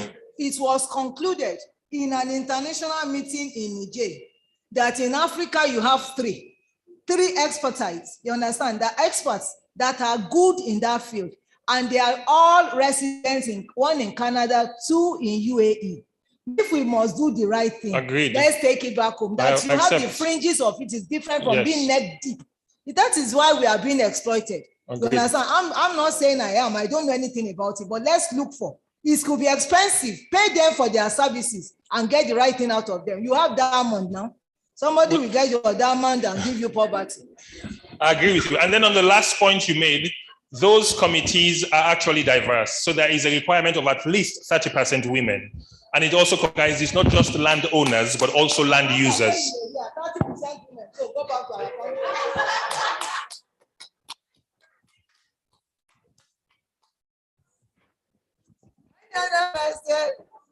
Yeah, yes, sir. Stand up. Ask your question, sir. You know, if you have women here, you'll be sure that women will be protected. So, thank you, Madam Chair. I think you have addressed one of the things I wanted to say, but I'm happy that this is like a learning forum for us. And for him, I would say it's not enough to just have the law to say community consent must be sought before the investment. We have such law in Nigeria as well. And it's done through the what we call the CDA, Community Development Agreement, which the company must sign with the community before they are authorized to do mining in that community. But you know what the community does? First, they ride on the capacity gap of our politicians and our policymakers, and then they do the divide and rule, where they get some people of the community to sign this CDA and give them just some portions of whatever to come to the community. And once that paper has been signed by a group of community leaders, it's assumed that it's from the community. And so it's not just enough to say, oh, there is a law that says the consent of the community must be sought. We have to do more than that. I'm just saying that to you now. So you learn from example and start seeing how you can deal with that. Thank you very much. And you know that thing, you have to build the capacity of your people. Because if not, they will bring women. You know, they say you should include women. Women who can't even read the thing, they say, yeah, Tom Prince. They will Tom Prince. You see, it's allowed. So, I'm from Nigeria. All right. Any other question? Oh, just one. It's just a question. In your submission concerning the way forward, you proposed the progressive fiscal contracts. We realize that it's not new, but why are we as a country not fully implementing such a policy? Just a explanation.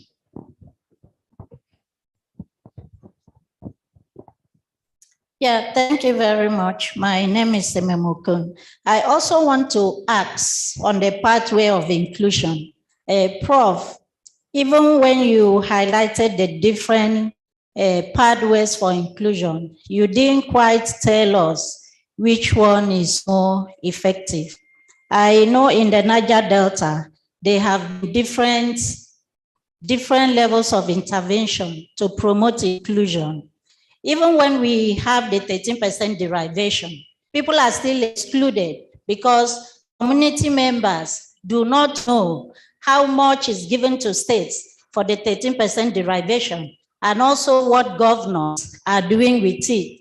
We have the Niger Delta Development Commission that is expected to promote development in oil-impacted communities, but there is a disconnect between this commission and the people. Ordinary citizens like me cannot even access the commission. We also have the Ministry of Niger Delta Affairs. All these levels of intervention is to promote inclusion, but then people are still excluded. At the community level, just as it talked about community committees, we have corporations implementing global memorandum of understanding, cluster development boards are set up. People are still included. Even when women are nominated into those committees, what level of influence do they have? They don't have a say. The men still dominate. Even when persons with disabilities are part of it, they are still excluded. So what is the best form, the best pathway for inclusion? Can you address those ones and see if we still have time to go further? Yeah, I think that there are so many issues that I would have really liked to respond to, but I'll just do some kind of picking and choosing. And I think the last contributor, your questions have some bearing with one of the points that the discussant made. If I recall, there was one very explicit question that he directed at me that he would like me to answer, which is that on paper in Ghana, we say we get 5%, but that in reality, it is negative 25%. So if you say earmark, what is there to be earmarked? You are in debt. What exactly are you actually earmarking? That was a key question he raised, and that has some kind of bearing on the points that you just made in terms of what works best. So regarding the question that he raised, I mean, I don't think actually that it's an either-or situation. So first and foremost, it's certainly the case that we are not getting as much as we could be getting from our various natural resources. But the reality is that, so let's take it this way. Whether we earmark or we don't earmark, ordinary citizens, the poor, will bear the brunt of what is actually going on. And he made a point about the problem of elite capture. What we are actually going through is the fact that elites capture the limited resources. They help to perpetuate the system because it also helps them kind of stay in power. But the key concern that we are raising here is how do we actually minimize the adverse implications of natural resource extraction on the poorest segment of society. Since Ghana kind of started commercial oil production, the state has made over $1 billion US, for example. So we can't say there is nothing, there is something. Where has that 1 billion over plus gone to? Has it helped the poorest? Has any portion of that resource has been actually earmarked for implementing programs that are directly aimed at addressing the problem of inequality? I don't think we've made account of that, even though at the beginning of production, that promise was made very explicitly in policy documents that this would happen. So the point about progressive fiscal contracts, I mean, if this is not new, why have we been talking about it and we are not doing it? I don't think we've tried it. To the best of my knowledge, I don't think we've tried it, not in this country, and to the best of my knowledge, not in any African country. The literature often refers to just 3 countries that have, 4 countries that have done that quite successfully. Mongolia, Bolivia. I mean, much of this, it has history in Latin America. And that's one point that I actually wanted to make in relation to somebody's point about what is the way forward? I mean, why are we where we are? And I think we have a lot to learn from elsewhere. I don't think this has actually taken in place in any country where the initial source of this wasn't like mass protest, mass mobilization. In fact, in the case of Bolivia, it led to what became known as the gas wars, leading to the resignation of a president, then a national referendum, and the referendum was focused on the question of how best to redistribute hydrocarbon wealth. Now, let's remember that this study that we are doing is about political economy. Political economy is not about, okay, what is ideal? We all know what is ideal. So for example, we are all complaining that we are not getting much, and therefore we should get more.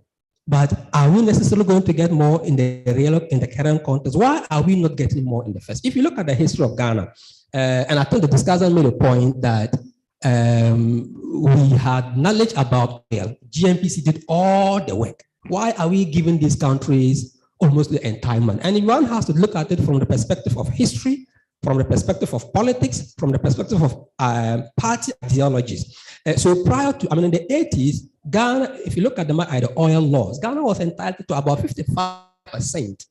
But the challenge was that governments were not actually able to do sufficient exploration to be able to, so they knew exactly that there was oil here. But expertise and so on and so forth, and the resources needed. So the previous regime, quite socialist kind of oriented in nature, wanted to utilize Ghana's resources to do the exploration, and then you retain the benefit.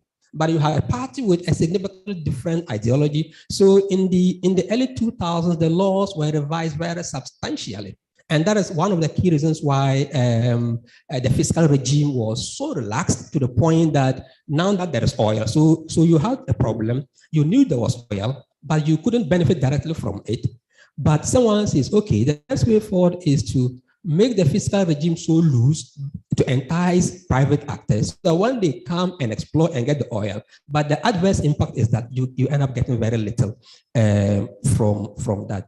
Now, the key point about which of these pathways appears promising is actually being addressed from a political economy perspective. We have to understand the mindset of those who take the decisions. You and I can sit here and conclude that tomorrow the Ghana government should earmark 10% of oil revenues for the development of the poorest segments of society, for reducing inequality and so on. If the chiefs of the Western region had that power, today they will be getting 10%. They demanded the 10%. They made efforts. They went to parliament. They didn't get it. Why? Because they did not have that level of power to be able to effect change. Now, the reason why I think this idea of progressive fiscal contracts is promising is because it is more or less seen as a win-win situation that civil society actually can succeed in pushing for. It's a win-win because, I mean, first and foremost, if you look at almost, I mean, all of us, I mean, the countries we come from, you'll be able to find one social policy, one social protection program being implemented, going on, and so on. I mean, literally all of us are from countries where these programs are actually going on because there is a lot of popular support for these programs already. Now, if we want to make sure that the revenues that we are getting from extraction is actually also being utilized in a manner that is kind of helping the poorest of the poor, then this idea of earmarking, not so the earmarking is different from the 30% derivation formula thing that you're talking about. The earmarking is a central government responsibility that we have a universal health, national health insurance scheme. I mean, Ghana's NHIS is struggling. There are no resources.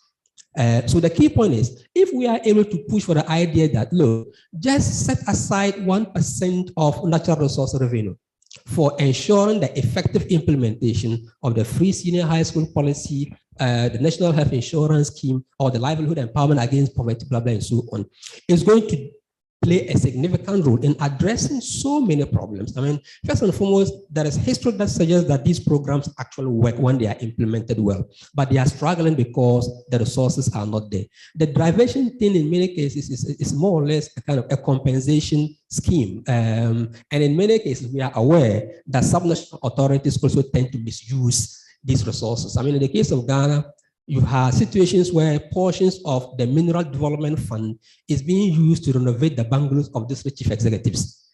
So it is not just a simple question of giving more to communities. No, I mean, the communities also misuse them. At the community level, there are conflicts between citizens and chiefs, between citizens and companies. So it's more or less the citizens on the one hand and the chiefs and communities on the other. So even at the community level, there is that problem of elite capture. And that's the more reason why just giving communities more resources won't solve the problem. But if central government takes the responsibility of implementing specific universal social kind of programs, one, they see this as very politically beneficial.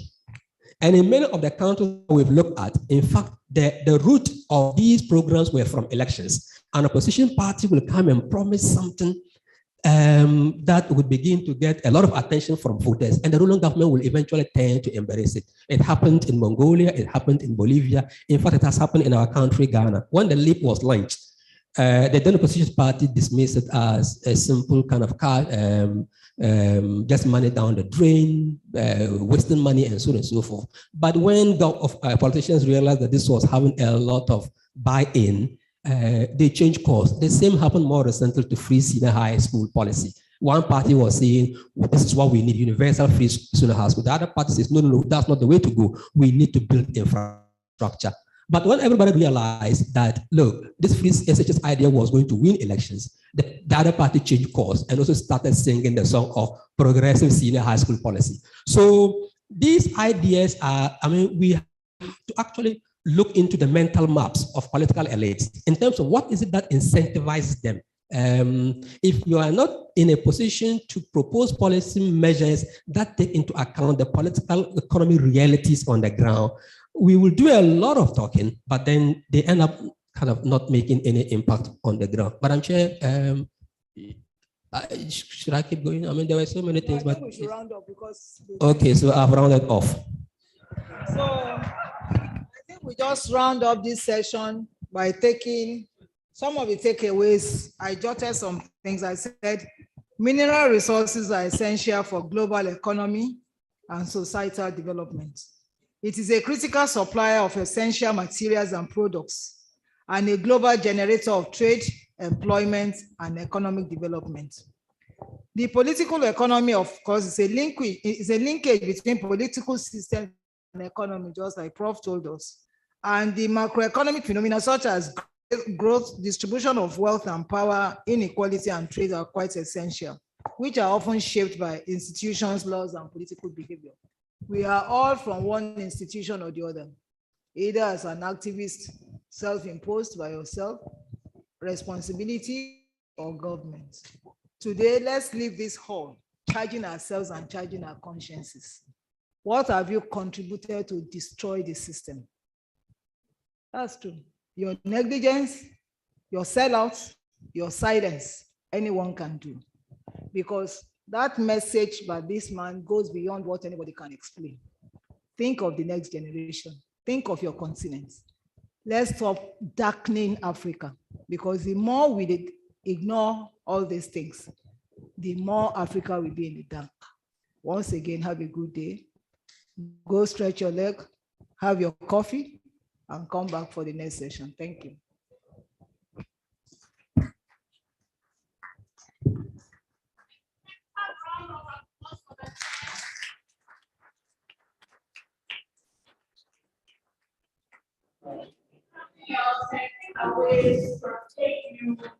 The whole event protect and guide the rest of the region. Ladies and gentlemen, I present a desperate for the Parliament and the co-chair, your host, the Director General of the National Development Planning Commission is here, and he would like to greet you and welcome you properly, and then get some feedback. Then we close. We will do it that way. So get some coffee, 10 minutes, go to the wardrobe, and please come back. Is that okay with everybody? Oh, is that okay with everybody?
Hello. Hello, hello, hello. Oh, when I say hello, hello, hello, it's hi, hi, hi. Hello, hello, hello. Great. First of all, I want to thank Doctor. Well done. Thank you very much. Very, very fabulous handling of this tricky but interesting session. It's also my pleasure to introduce to you the co-host for this conference, the person of the Director General of the National Development Planning Commission, Dr. Mensah Abrampa. Dr. Abrampa is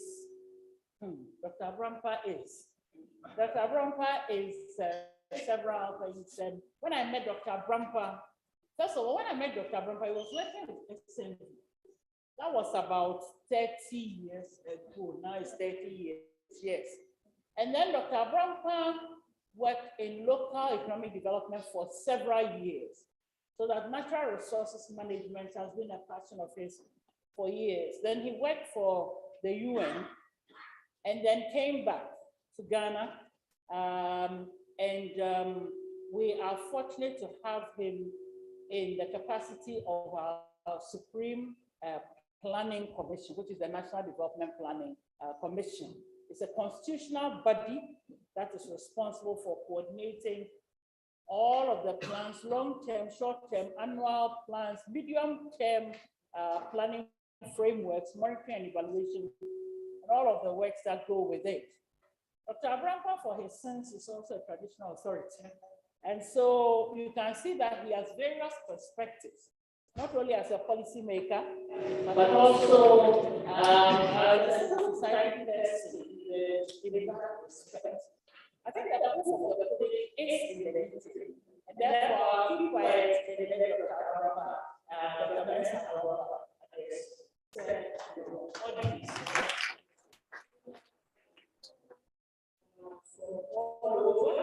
We have government very high government officials,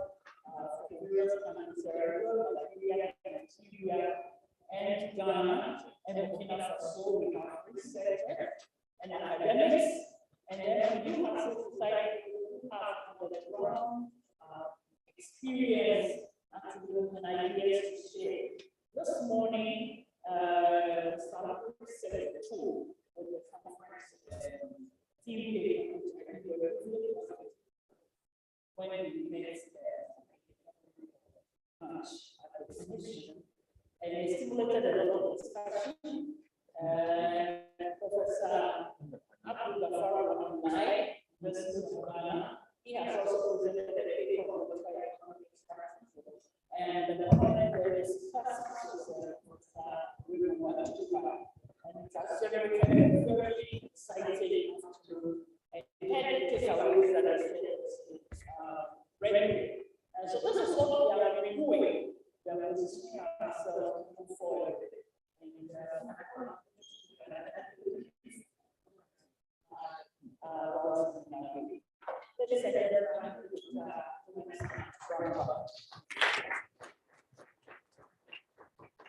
Thank you very much, dear staff, for this introduction. And I must say that, first of all, apologize for not being with you in the morning. I usually do not put on these nice dresses for my office. I put it on for an occasion. So this morning, when I came to the office, I was in Primpro to come here and join you and really share with you these good things I've heard, share with me. But I was pulled out by my commission, executive committee, that we needed to have an emergency meeting. So I informed that yesterday, and then I promised her, so immediately after the meeting, I will join you. And straight from there, I drove to this place. So the enthusiasm, I know, is not lost when I came to listen to Prof. And what he shared with you, it indicated to me that you've had a very fruitful day. But let me not take you through a lot of another boring meeting where I came from. It was quite not as exciting as this, because more of more people like me and academics, so sharing all you can do of theory. But here we are in the practical. Okay. I may not be reading what I have here. So if you see coming out and there's anything that we needed to add, then the press, especially, you can add on. I will not be reading what I have here, because I looked at it, and given what you have shared already, I think that I should just contribute and add on. Indeed, the issue of natural resources is being an asset for many of us, as we know. I have seen it all, because I was born in, those of you who know Ghana very well, at Awaso, and is the bauxite center in the country. And my parents, both of them were teachers. And in those days, teachers were sent anywhere, anytime, and you were only there at the mercy of your director, called circuit officer. So my parents were transferred before I really saw Awaso to Dumba. And that is also another good mining center there. Currently, they call it the center of Galamsey. And so I grew up there. So I saw really some of the activities of extraction and mining activity. The whole town was a mining center. I'm from Dunkwao. Just as I was about to go to secondary school, we moved to Takwa, another center, mining center. So I saw it all until I went to the university. So I have this intrinsic link to natural resource extraction, development, and of course the utilization. And I also come from an area where mining is actually one of the things a lot of the people are engaged, were engaging and are still engaging, and it is at Dunkwao. So you know exactly what I'm talking about, Dunkwao on Ofin, the center of all these activities. But what have we gained from these natural resources? We all know that natural resources are assets that those of us living will have to really use. I use the word utilize because I like that, for ourselves to improve our welfare, but that should be at the disadvantage of those who are yet to be born. And again, it shouldn't be at a disadvantage of those. It shouldn't be at the disadvantage of those who cannot have direct access to the returns from these natural resources. It means that it's a resource which all of us intrinsically belong to it. Once it's a resource and you're part of it. Okay.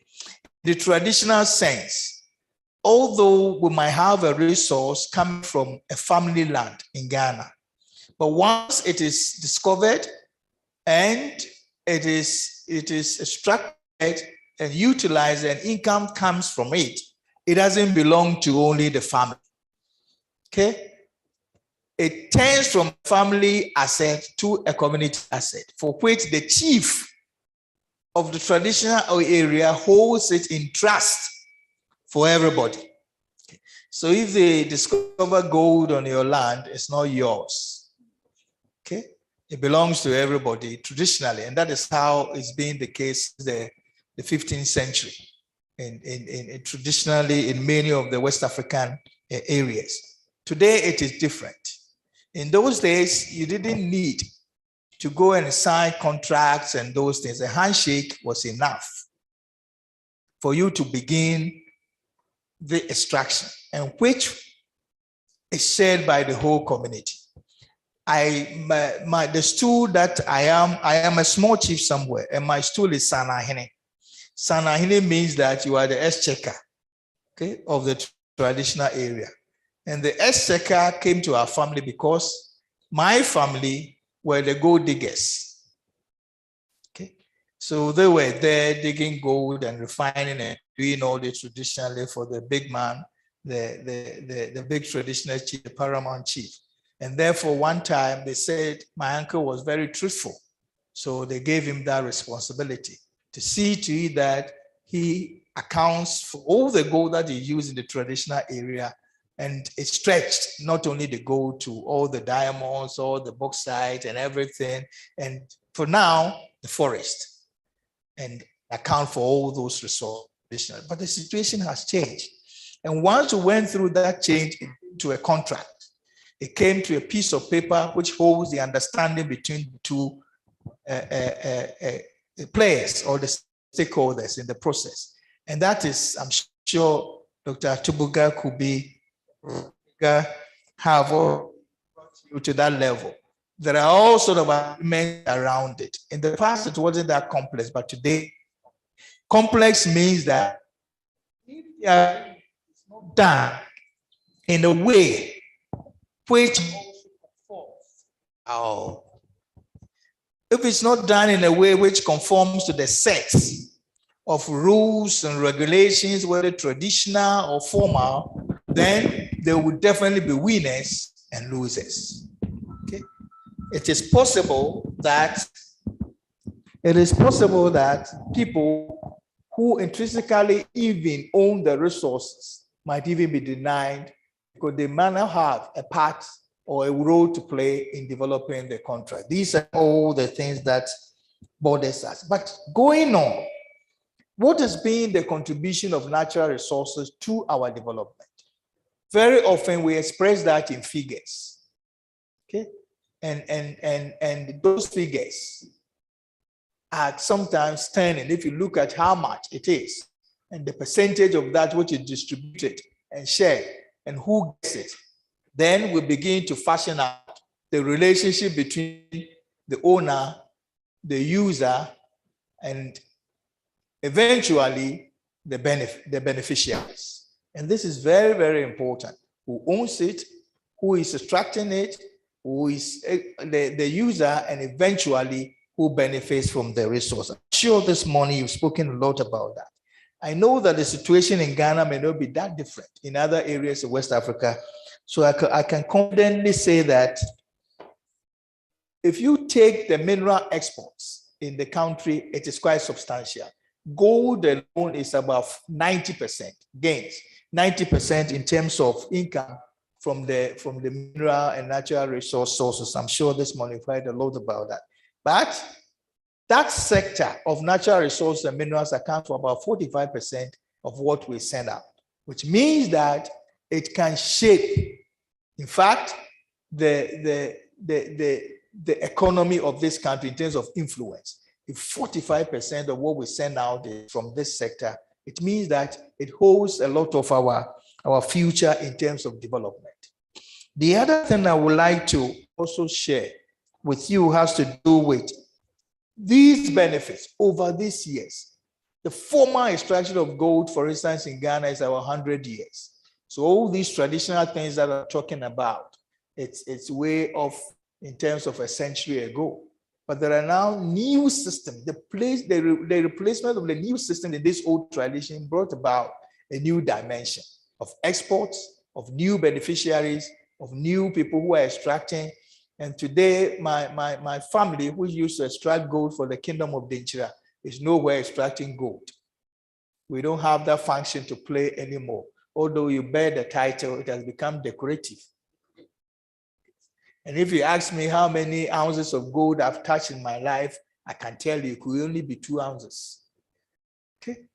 And yet, I bear that title. And indeed, the gold is being extracted every day on this very land. So these are some of the things I would like to also share with you and bring to you. The other thing has to do with how we manage this process. And I always take it first. In the modern time, we look at our policies. I always want to look at it in terms of systems. I always want to look at it in terms of structures. I always want to look at it in terms of implementation. And I want to look at it in terms of resource gains. And I want to look at it in terms of distribution. That is what my outfit does. Whenever we take any resource, that's how we analyze it. Whether the policies are around it, whether the systems are around it in terms of extraction, in terms of marketing, in terms of refinement and all that, and who are those involved? What are the structures which are there in terms of institutions to manage this very resource? What are the, and I put it this way, what are the capacities in terms of the skills and the knowledge and abilities around that, and who are the people who are owning these areas? And then in terms of resources and how it is distributed. These are key things that we need to be considering in this, under this very topic. If you look at it, there are mining policies around in our country, and it's one of the areas which has also seen a lot of reviews recently. A lot of reviews. And the number of reviews tells you that there's a pertaining problem which ought to be responded to. And sometimes, because we have not touched the problem, we kept on reviewing the airlines and the acts and the regulations and the guidelines and all that indicates to us that there is a problem somewhere we need to touch. The other side of it is that when we bring it to the issue of systems and structures, it is not reducing, it is widening. But who are those in it? It is now coming to a point where the deeper that you exploit some of these systems, the more you need to, you identify that it is going around a particular segment of people. Okay. particular segment of people, you might find them everywhere in the stock exchange, in the mining companies and all that. You kept on meeting the same people, which means that there's a segment of people who are outside the red. And very often, they might be the people closest to where these resources are being extracted and are being taken from. And I've seen it, as I said, having lived in all these mining areas, I haven't seen, I can count and I know the number of times I've seen raw gold and refined gold. I've lived in mining areas almost throughout my life, but I haven't. The few that I have, I bought it myself when I grew up, but not in the very areas where it is mined from and taken from, though I spent a lot of my life there. Which tells you that, and if I compare my state to those who are there, I happen to be a privileged person. So what about those who did not have this opportunity to live out of the place and go and do all these things? What has happened to them?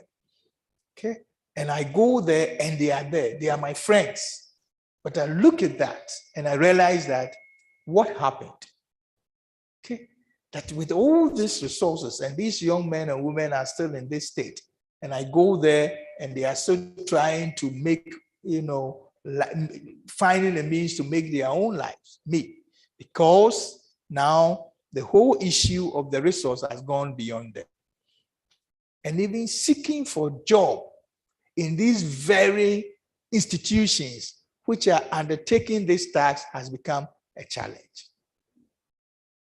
I've seen it recently because I spent some time in the mining area, one of the newest mining areas in the country, Sutifi North. And in the evening, you see the life there. In the afternoon, you see the life there of a lot of these young men and women. And there's one word we can describe it: risk. Risk. Because they've lost their livelihood suddenly. And they are all trying to make amends to this new changing environment because they were not taken into consideration this whole process. So they're struggling. And day in, day out, they are taking risk. 12 midnight, you see them going around, and that is the time they engage in finding, a means and attack people, and all these things are coming up. Not because they want to do it, but they realize that the world is going and leaving them. Their world has been taken away, and they need to reorganize themselves to fit into this new world. And sometimes it becomes conflicting. They begin to fight the very system they've lived in and they are conversant with.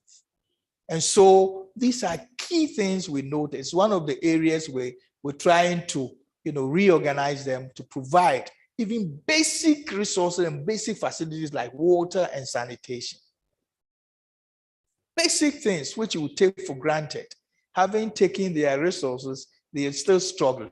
It's one of the districts we had to go there to produce, with the support of one civil society group, to produce a master plan to improve their water and sanitation. And fortunately, it's one of the things we're selling to the very company which is taking away some of these resources. And these are things that we come across every day. I dream about the SDG goal 10. It's one of the things I look at critically. And I always ask myself, how are we getting closer there? Are we getting anywhere near there? The data from my place at NDPC indicates that no, because inequality is widening. The issue of inequality is becoming obvious to us. And in the economics, a simple means of measuring it is using the Gini coefficient, and it's not coming down, telling us that this is widening. The gap between the rich and the poor, the have and the have-nots, is widening. And these are areas that we can easily stem and then prevent. I was asking myself, how do we do that? And this is a debate we've been having at our end, at the commission. How do we respond to this inequality situation? Where do we have these things manifesting? And how can we zero in and tap in? I looked at some of the data from the current census to give us some indication as to in the country, as to where the inequalities are growing. and it's obvious. You'll be surprised. The areas where these extraction activities are now booming are the very areas where the gaps are also widening. So it tells you that there is something there. It means that there are people, much as the local economy is growing with these figures in terms of the mineral extraction, there are many others who are also losing their livelihood opportunities. And how do they respond to this? The sad thing is that you look at the population of these areas and you look at those that in Ghana generally have more women than men, and therefore you see it clearly in some of these regional aggregations. And then you realize that in some of these areas where there are natural resource exploitations, the population of women rather is reducing and men coming up, which tells you that there are livelihoods of some of these who are losing their livelihood, and therefore they have to either migrate to other areas to seek for newer opportunities or give up entirely. And if you look at economic activities, it tells you the same. There are more men in employment than women in these areas. And significantly, it is telling us that there's something wrong in these areas where we have these natural resources in abundance. Some people say, oh, it's an opportunity for the youth because it requires new skill and other things. That is what we also saw. That the concentration of youth employment is around these very areas where we are exploiting natural resources. Okay, and it tells us, it gives an indication that if we want to deal with the issue of inequality, it's an area that we ought to look at. The area where the women are living, because the livelihoods opportunities have been taken over. A lot of them have been engaged in farming. And therefore, if there's any natural resource extraction, which involves in taking people off farming, then you are taking away some of the most vulnerable population. Again, a lot of the youth, when they are beginning, they begin from the same issue of land and learning and all those things before they go into small businesses and others. So once you take it out, you also take out that opportunity. Very, very important. The other thing which is even crucial, and I think is the most crucial, also has to do with the future generation. The world that we are living for them in terms of the exploitation of these natural resources. What world are we living for them? I always get ashamed when I travel in certain parts of this country, particularly where I grew up. The very rivers I jumped in to enjoy swimming in, today you see them, and if they ask you to touch it, you wouldn't. Those very rivers, you won't touch it. But we used to swim in it, and we used to chase ourselves. The fastest person to cross the river off from one end to another, you become the hero. Today, if they ask us to touch it, we will not do it. Okay. And if you look at the area around what the planets call morphology, it has changed totally. You can describe it with all the negative words and it will fit.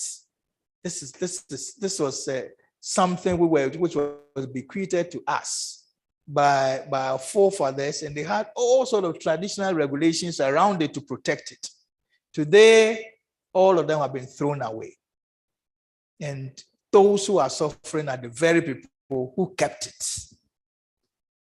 The very people who kept it to today are the people who are being taken away from it because they are not one of the beneficiaries.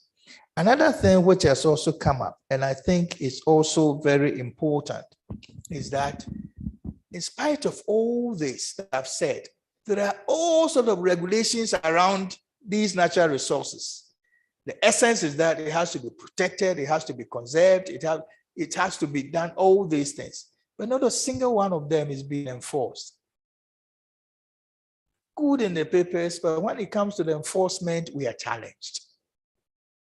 Because you travel from the place and you go back, and the hope is that given what you have heard, might see an improvement in the people's life, in the quality of some of these natural resources, it is still the same. So I ask myself, when is the story going to be different? Okay, when we will say that, oh, these exploitation challenges have ended. Okay, we put it in our document every time. I've looked at the National Development Planning Commission plans and reports from 1994. Okay, and you see that every time there are efforts being made to protect these resources, to protect them. The word has been used several times. But as you're going on, this exploitation and the management is becoming worse and worse. So when will it turn? For us to say that now we've attained it, now these things are becoming better. So that is it. So for inequalities, it has several diverse areas. And the figures that we have prove that, yes, what we have in terms of the trajectory of increasing inequality is expressed in specific areas. It's expressed and it touches certain lives. Way back in 2006, we did the work, the same National Development Planning Commission for UNDP on identifying 13 vulnerable groups. And definitely you will not touch the mining area because that is where the pump of the economy is. But surprisingly, the people and segments in the mining areas which were part of the 13 vulnerable groups identified way back in 2006. And so I decided to take up a similar task, in 2019. And you'll be surprised, almost the same groups were still represented among the most vulnerable groups, which tells you that from 2006 all the way to 2019, there hasn't been significant change in terms of the life and the livelihoods and the well-being of these identified vulnerable groups, including those, they call them the indigenous people in mining areas.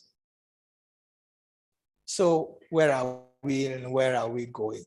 And this is a challenge of my institution, it's a challenge of the country, it's a challenge of the region.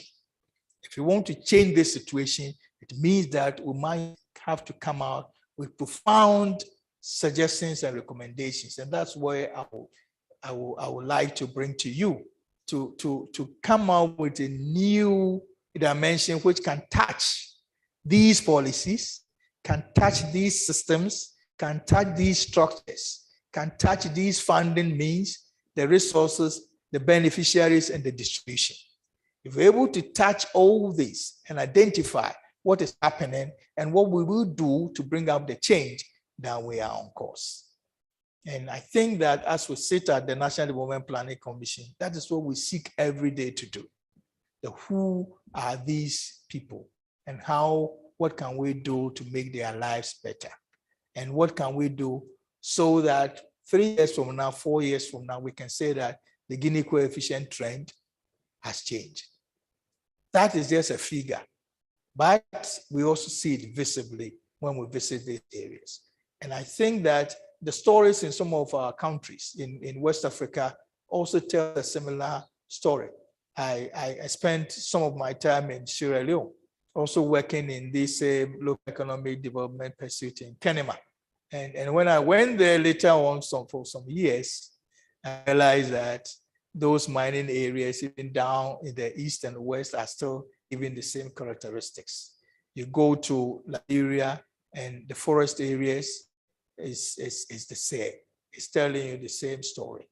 The situation indicates to us that we need to undertake a fundamental change so that those people who ought to also receive, and I always say it, that we need just a little to improve our lives, a fair share of this process. We are not saying that give it to us. No, a fair share so that we can also improve and identify and other opportunities that we can also bring to our life. But if you deny us of that, then it's becoming really, I call it a conflict situation where you see the resource and yet you are not part of it. You own the resource and yet you are not part of it. You're supposed to benefit from the resource and not that you are even giving just a minimal part, but you don't receive it at all. And I am very happy with this meeting, and we must be quite daring to change the situation. And that is the way that I want us to do. We ought to be quite daring to be able to change the whole scenario. Other than that, we might come to Ghana again, sit in this whole same hotel and discuss this topic, and it will be valid.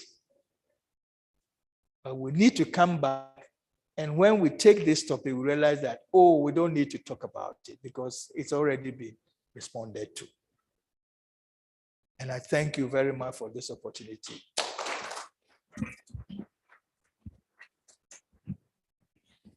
Thank you very much, my distinguished co-chair. Please have a seat. A lot of the issues that you have raised, I think, resonate with some of the discussions we had before lunch and after lunch. And I would give 50 Ghana cedis to know what is going on in Mama Engineer Doctor's head. I would give 50 Ghana cedis to know that. You know, as we were talking, I was looking at her face changing and all of these kinds of things. But I need to, I think a lot of the things that you have indicated does or will find fertile ground in this room. Papa Prof, am I right in saying that? Okay. Charles, am I right in? Good. So I don't want to open it up for discussion. I think tomorrow you'll be here with us so people can engage you. But we've asked, we want to bring it to the end and begin to wrap up. But we've asked three people to share with us, you know, their impressions of today and the issues emerging as the way of wrapping up for today. I'm going to do it this way. First of all, I'll be inviting Ms. Butinate, the Executive Secretary of the Ghana Anti-Corruption Coalition. And then I will be asking Dr. George Owusu from Lands Commission also to share. And then finally, I will be asking Mr. Nkube from the African Minerals Development Center of the African Union. You know him, the way you are nodding. Ah, okay, that's good. We're in good company. So, Beauty, you will start. You guys try and keep it nice and tight. And let's see how it goes. Just your emerging views and impressions of today. Thank you. Thank you very much, and good evening, colleagues, and thanks for the opportunity. What stood up for me today has to do with our appreciation and understanding of the word governance and how it relates to the extractives. In terms of how do we polish the word governance to cosmetically have communities participate, and then we becomes a checklist that communities have participated and they have been part of the process of governing the natural resources. That is something that has really stood out for me. And I believe that if we are able to find way around having true community ownership in terms of our governance of natural resources, perhaps it will be a good way of us making some good inroads in terms of issues of natural resource governance.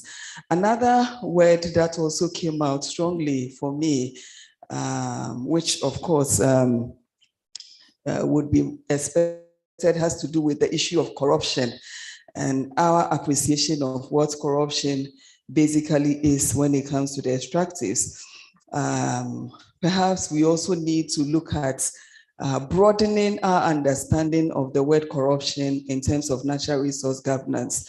When corruption is limited or perceived as monetary in terms of gains, physical gains that we see, it makes it look like it is not really what it is. But corruption has graduated to other levels and other forms. Issues of conflict of interest are really pervasive when it comes to issues of natural resource governance. And these are key manifestations of corruption.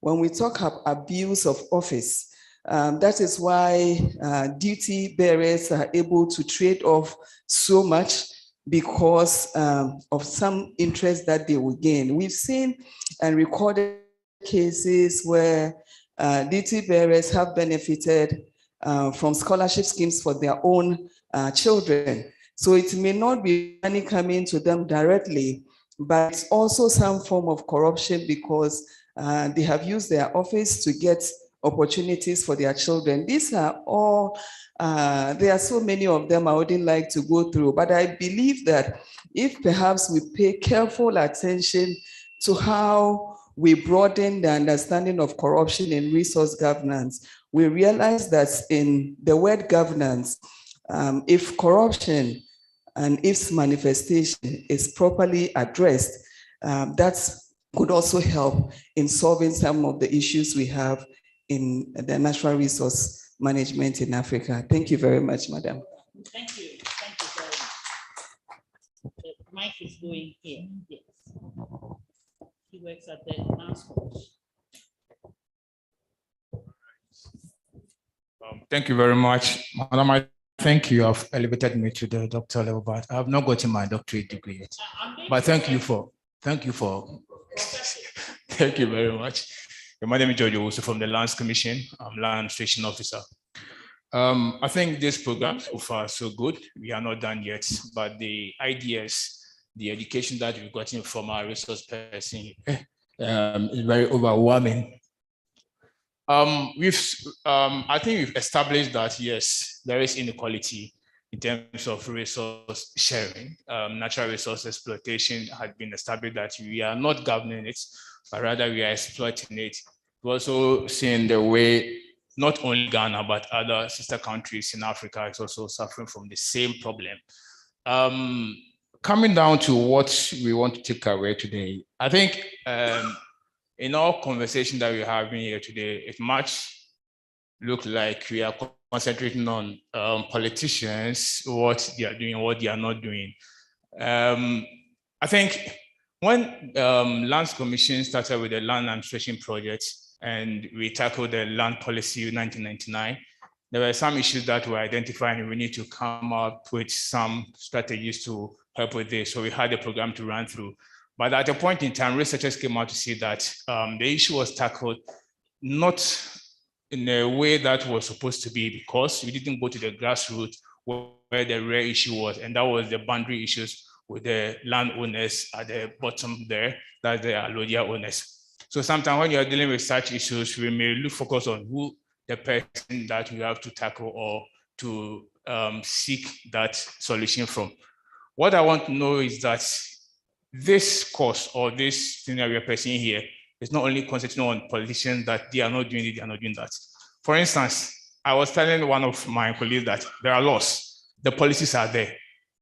Every day, even right now, if you finish this conference and you come out with ideas, there will be a document, there will be policy that we should go this way. But when the policy is in place, what is the implementation going?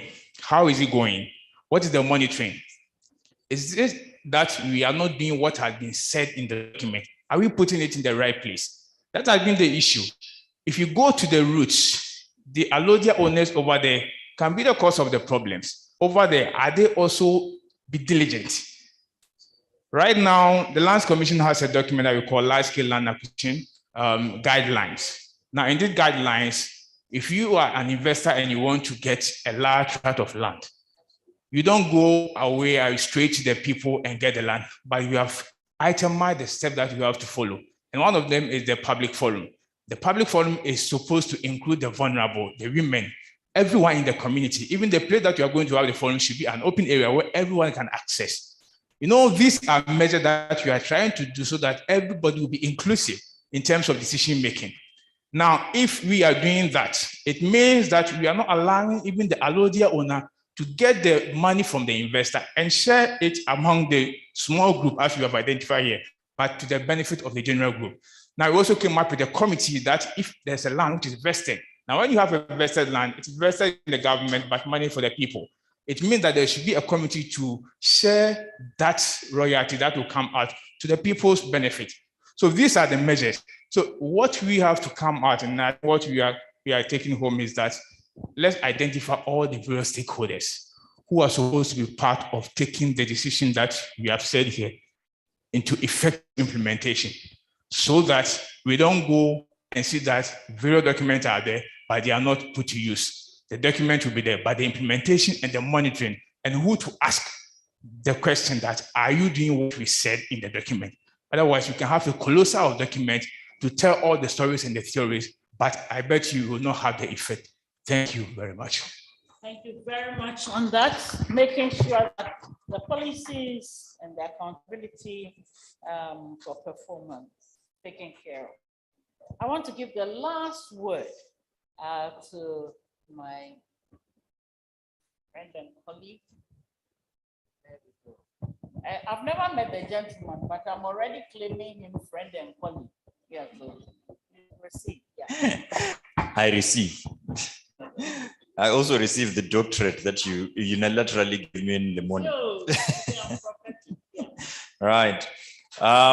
It's been an interesting day. And for me, as a representative of the African Minerals Development Center, my closing of this particular session, or the day as it were, comes with the mission that has been given to me and conferred to me by being here.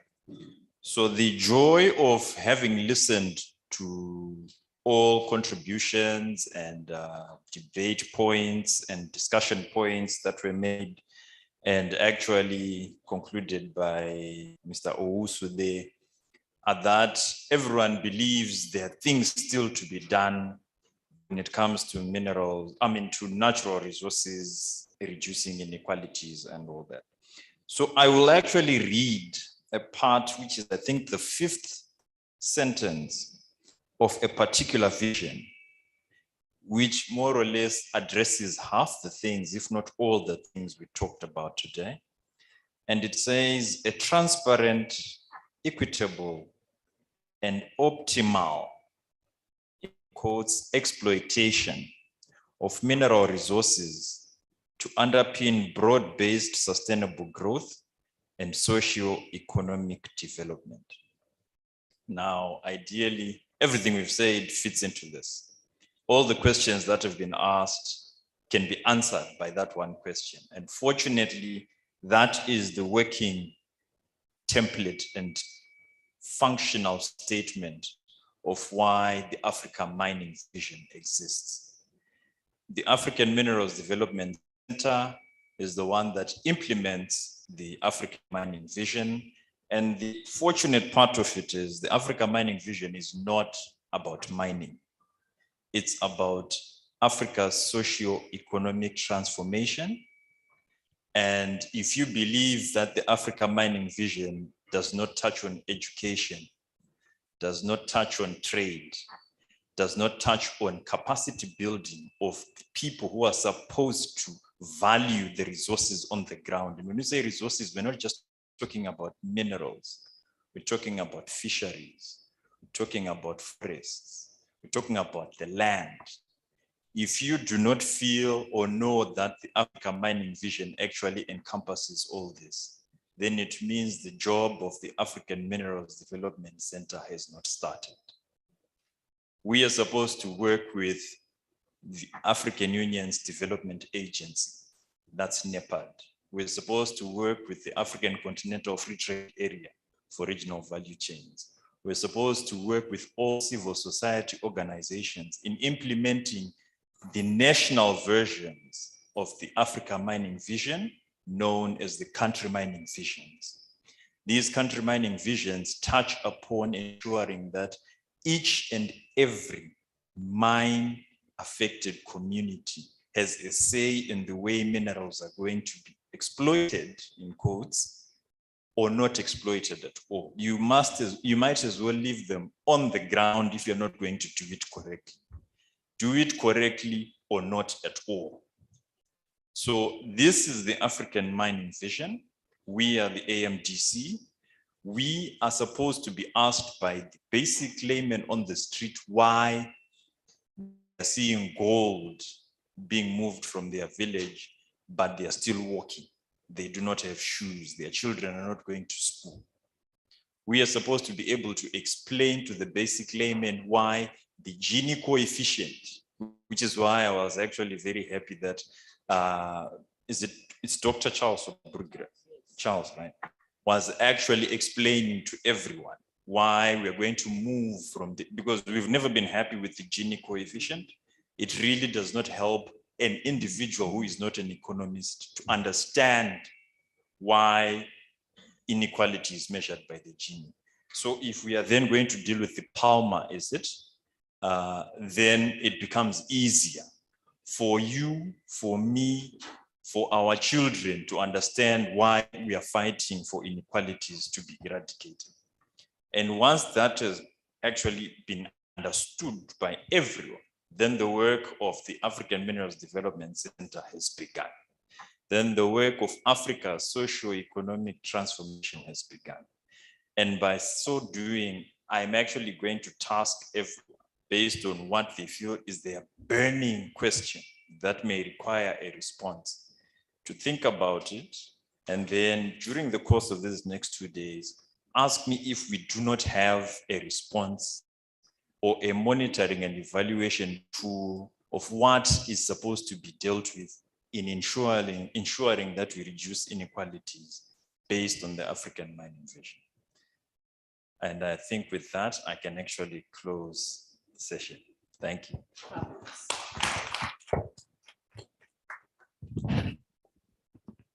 Normally, after such a profound statement, one should not speak again. But I want to thank all of you. We've had a beautiful day. I've enjoyed it. I'm sure you have too. Enjoyed it because it stimulated thinking and has set the conference onto a very exciting route. I have no doubt that you'll have a lot to think about overnight. So with your kind permission, I want to bring the proceedings of the day to an end. Is that okay with you? Okay, then I'll invite Atieno. Do we have any announcements? Yes. Why? It's 8:30 too early. It's too early. Aish! The reason is tomorrow is heavier than today. We promised you a lot of exciting analysis and all of that. So I know it's early, but I also know that you're all very hardworking people. So if we plead with you, it's the agenda before us tomorrow. 8:30 is not too bad because most of you are residents. So we plead. So let's aim for it. If we don't succeed, we will start at 9.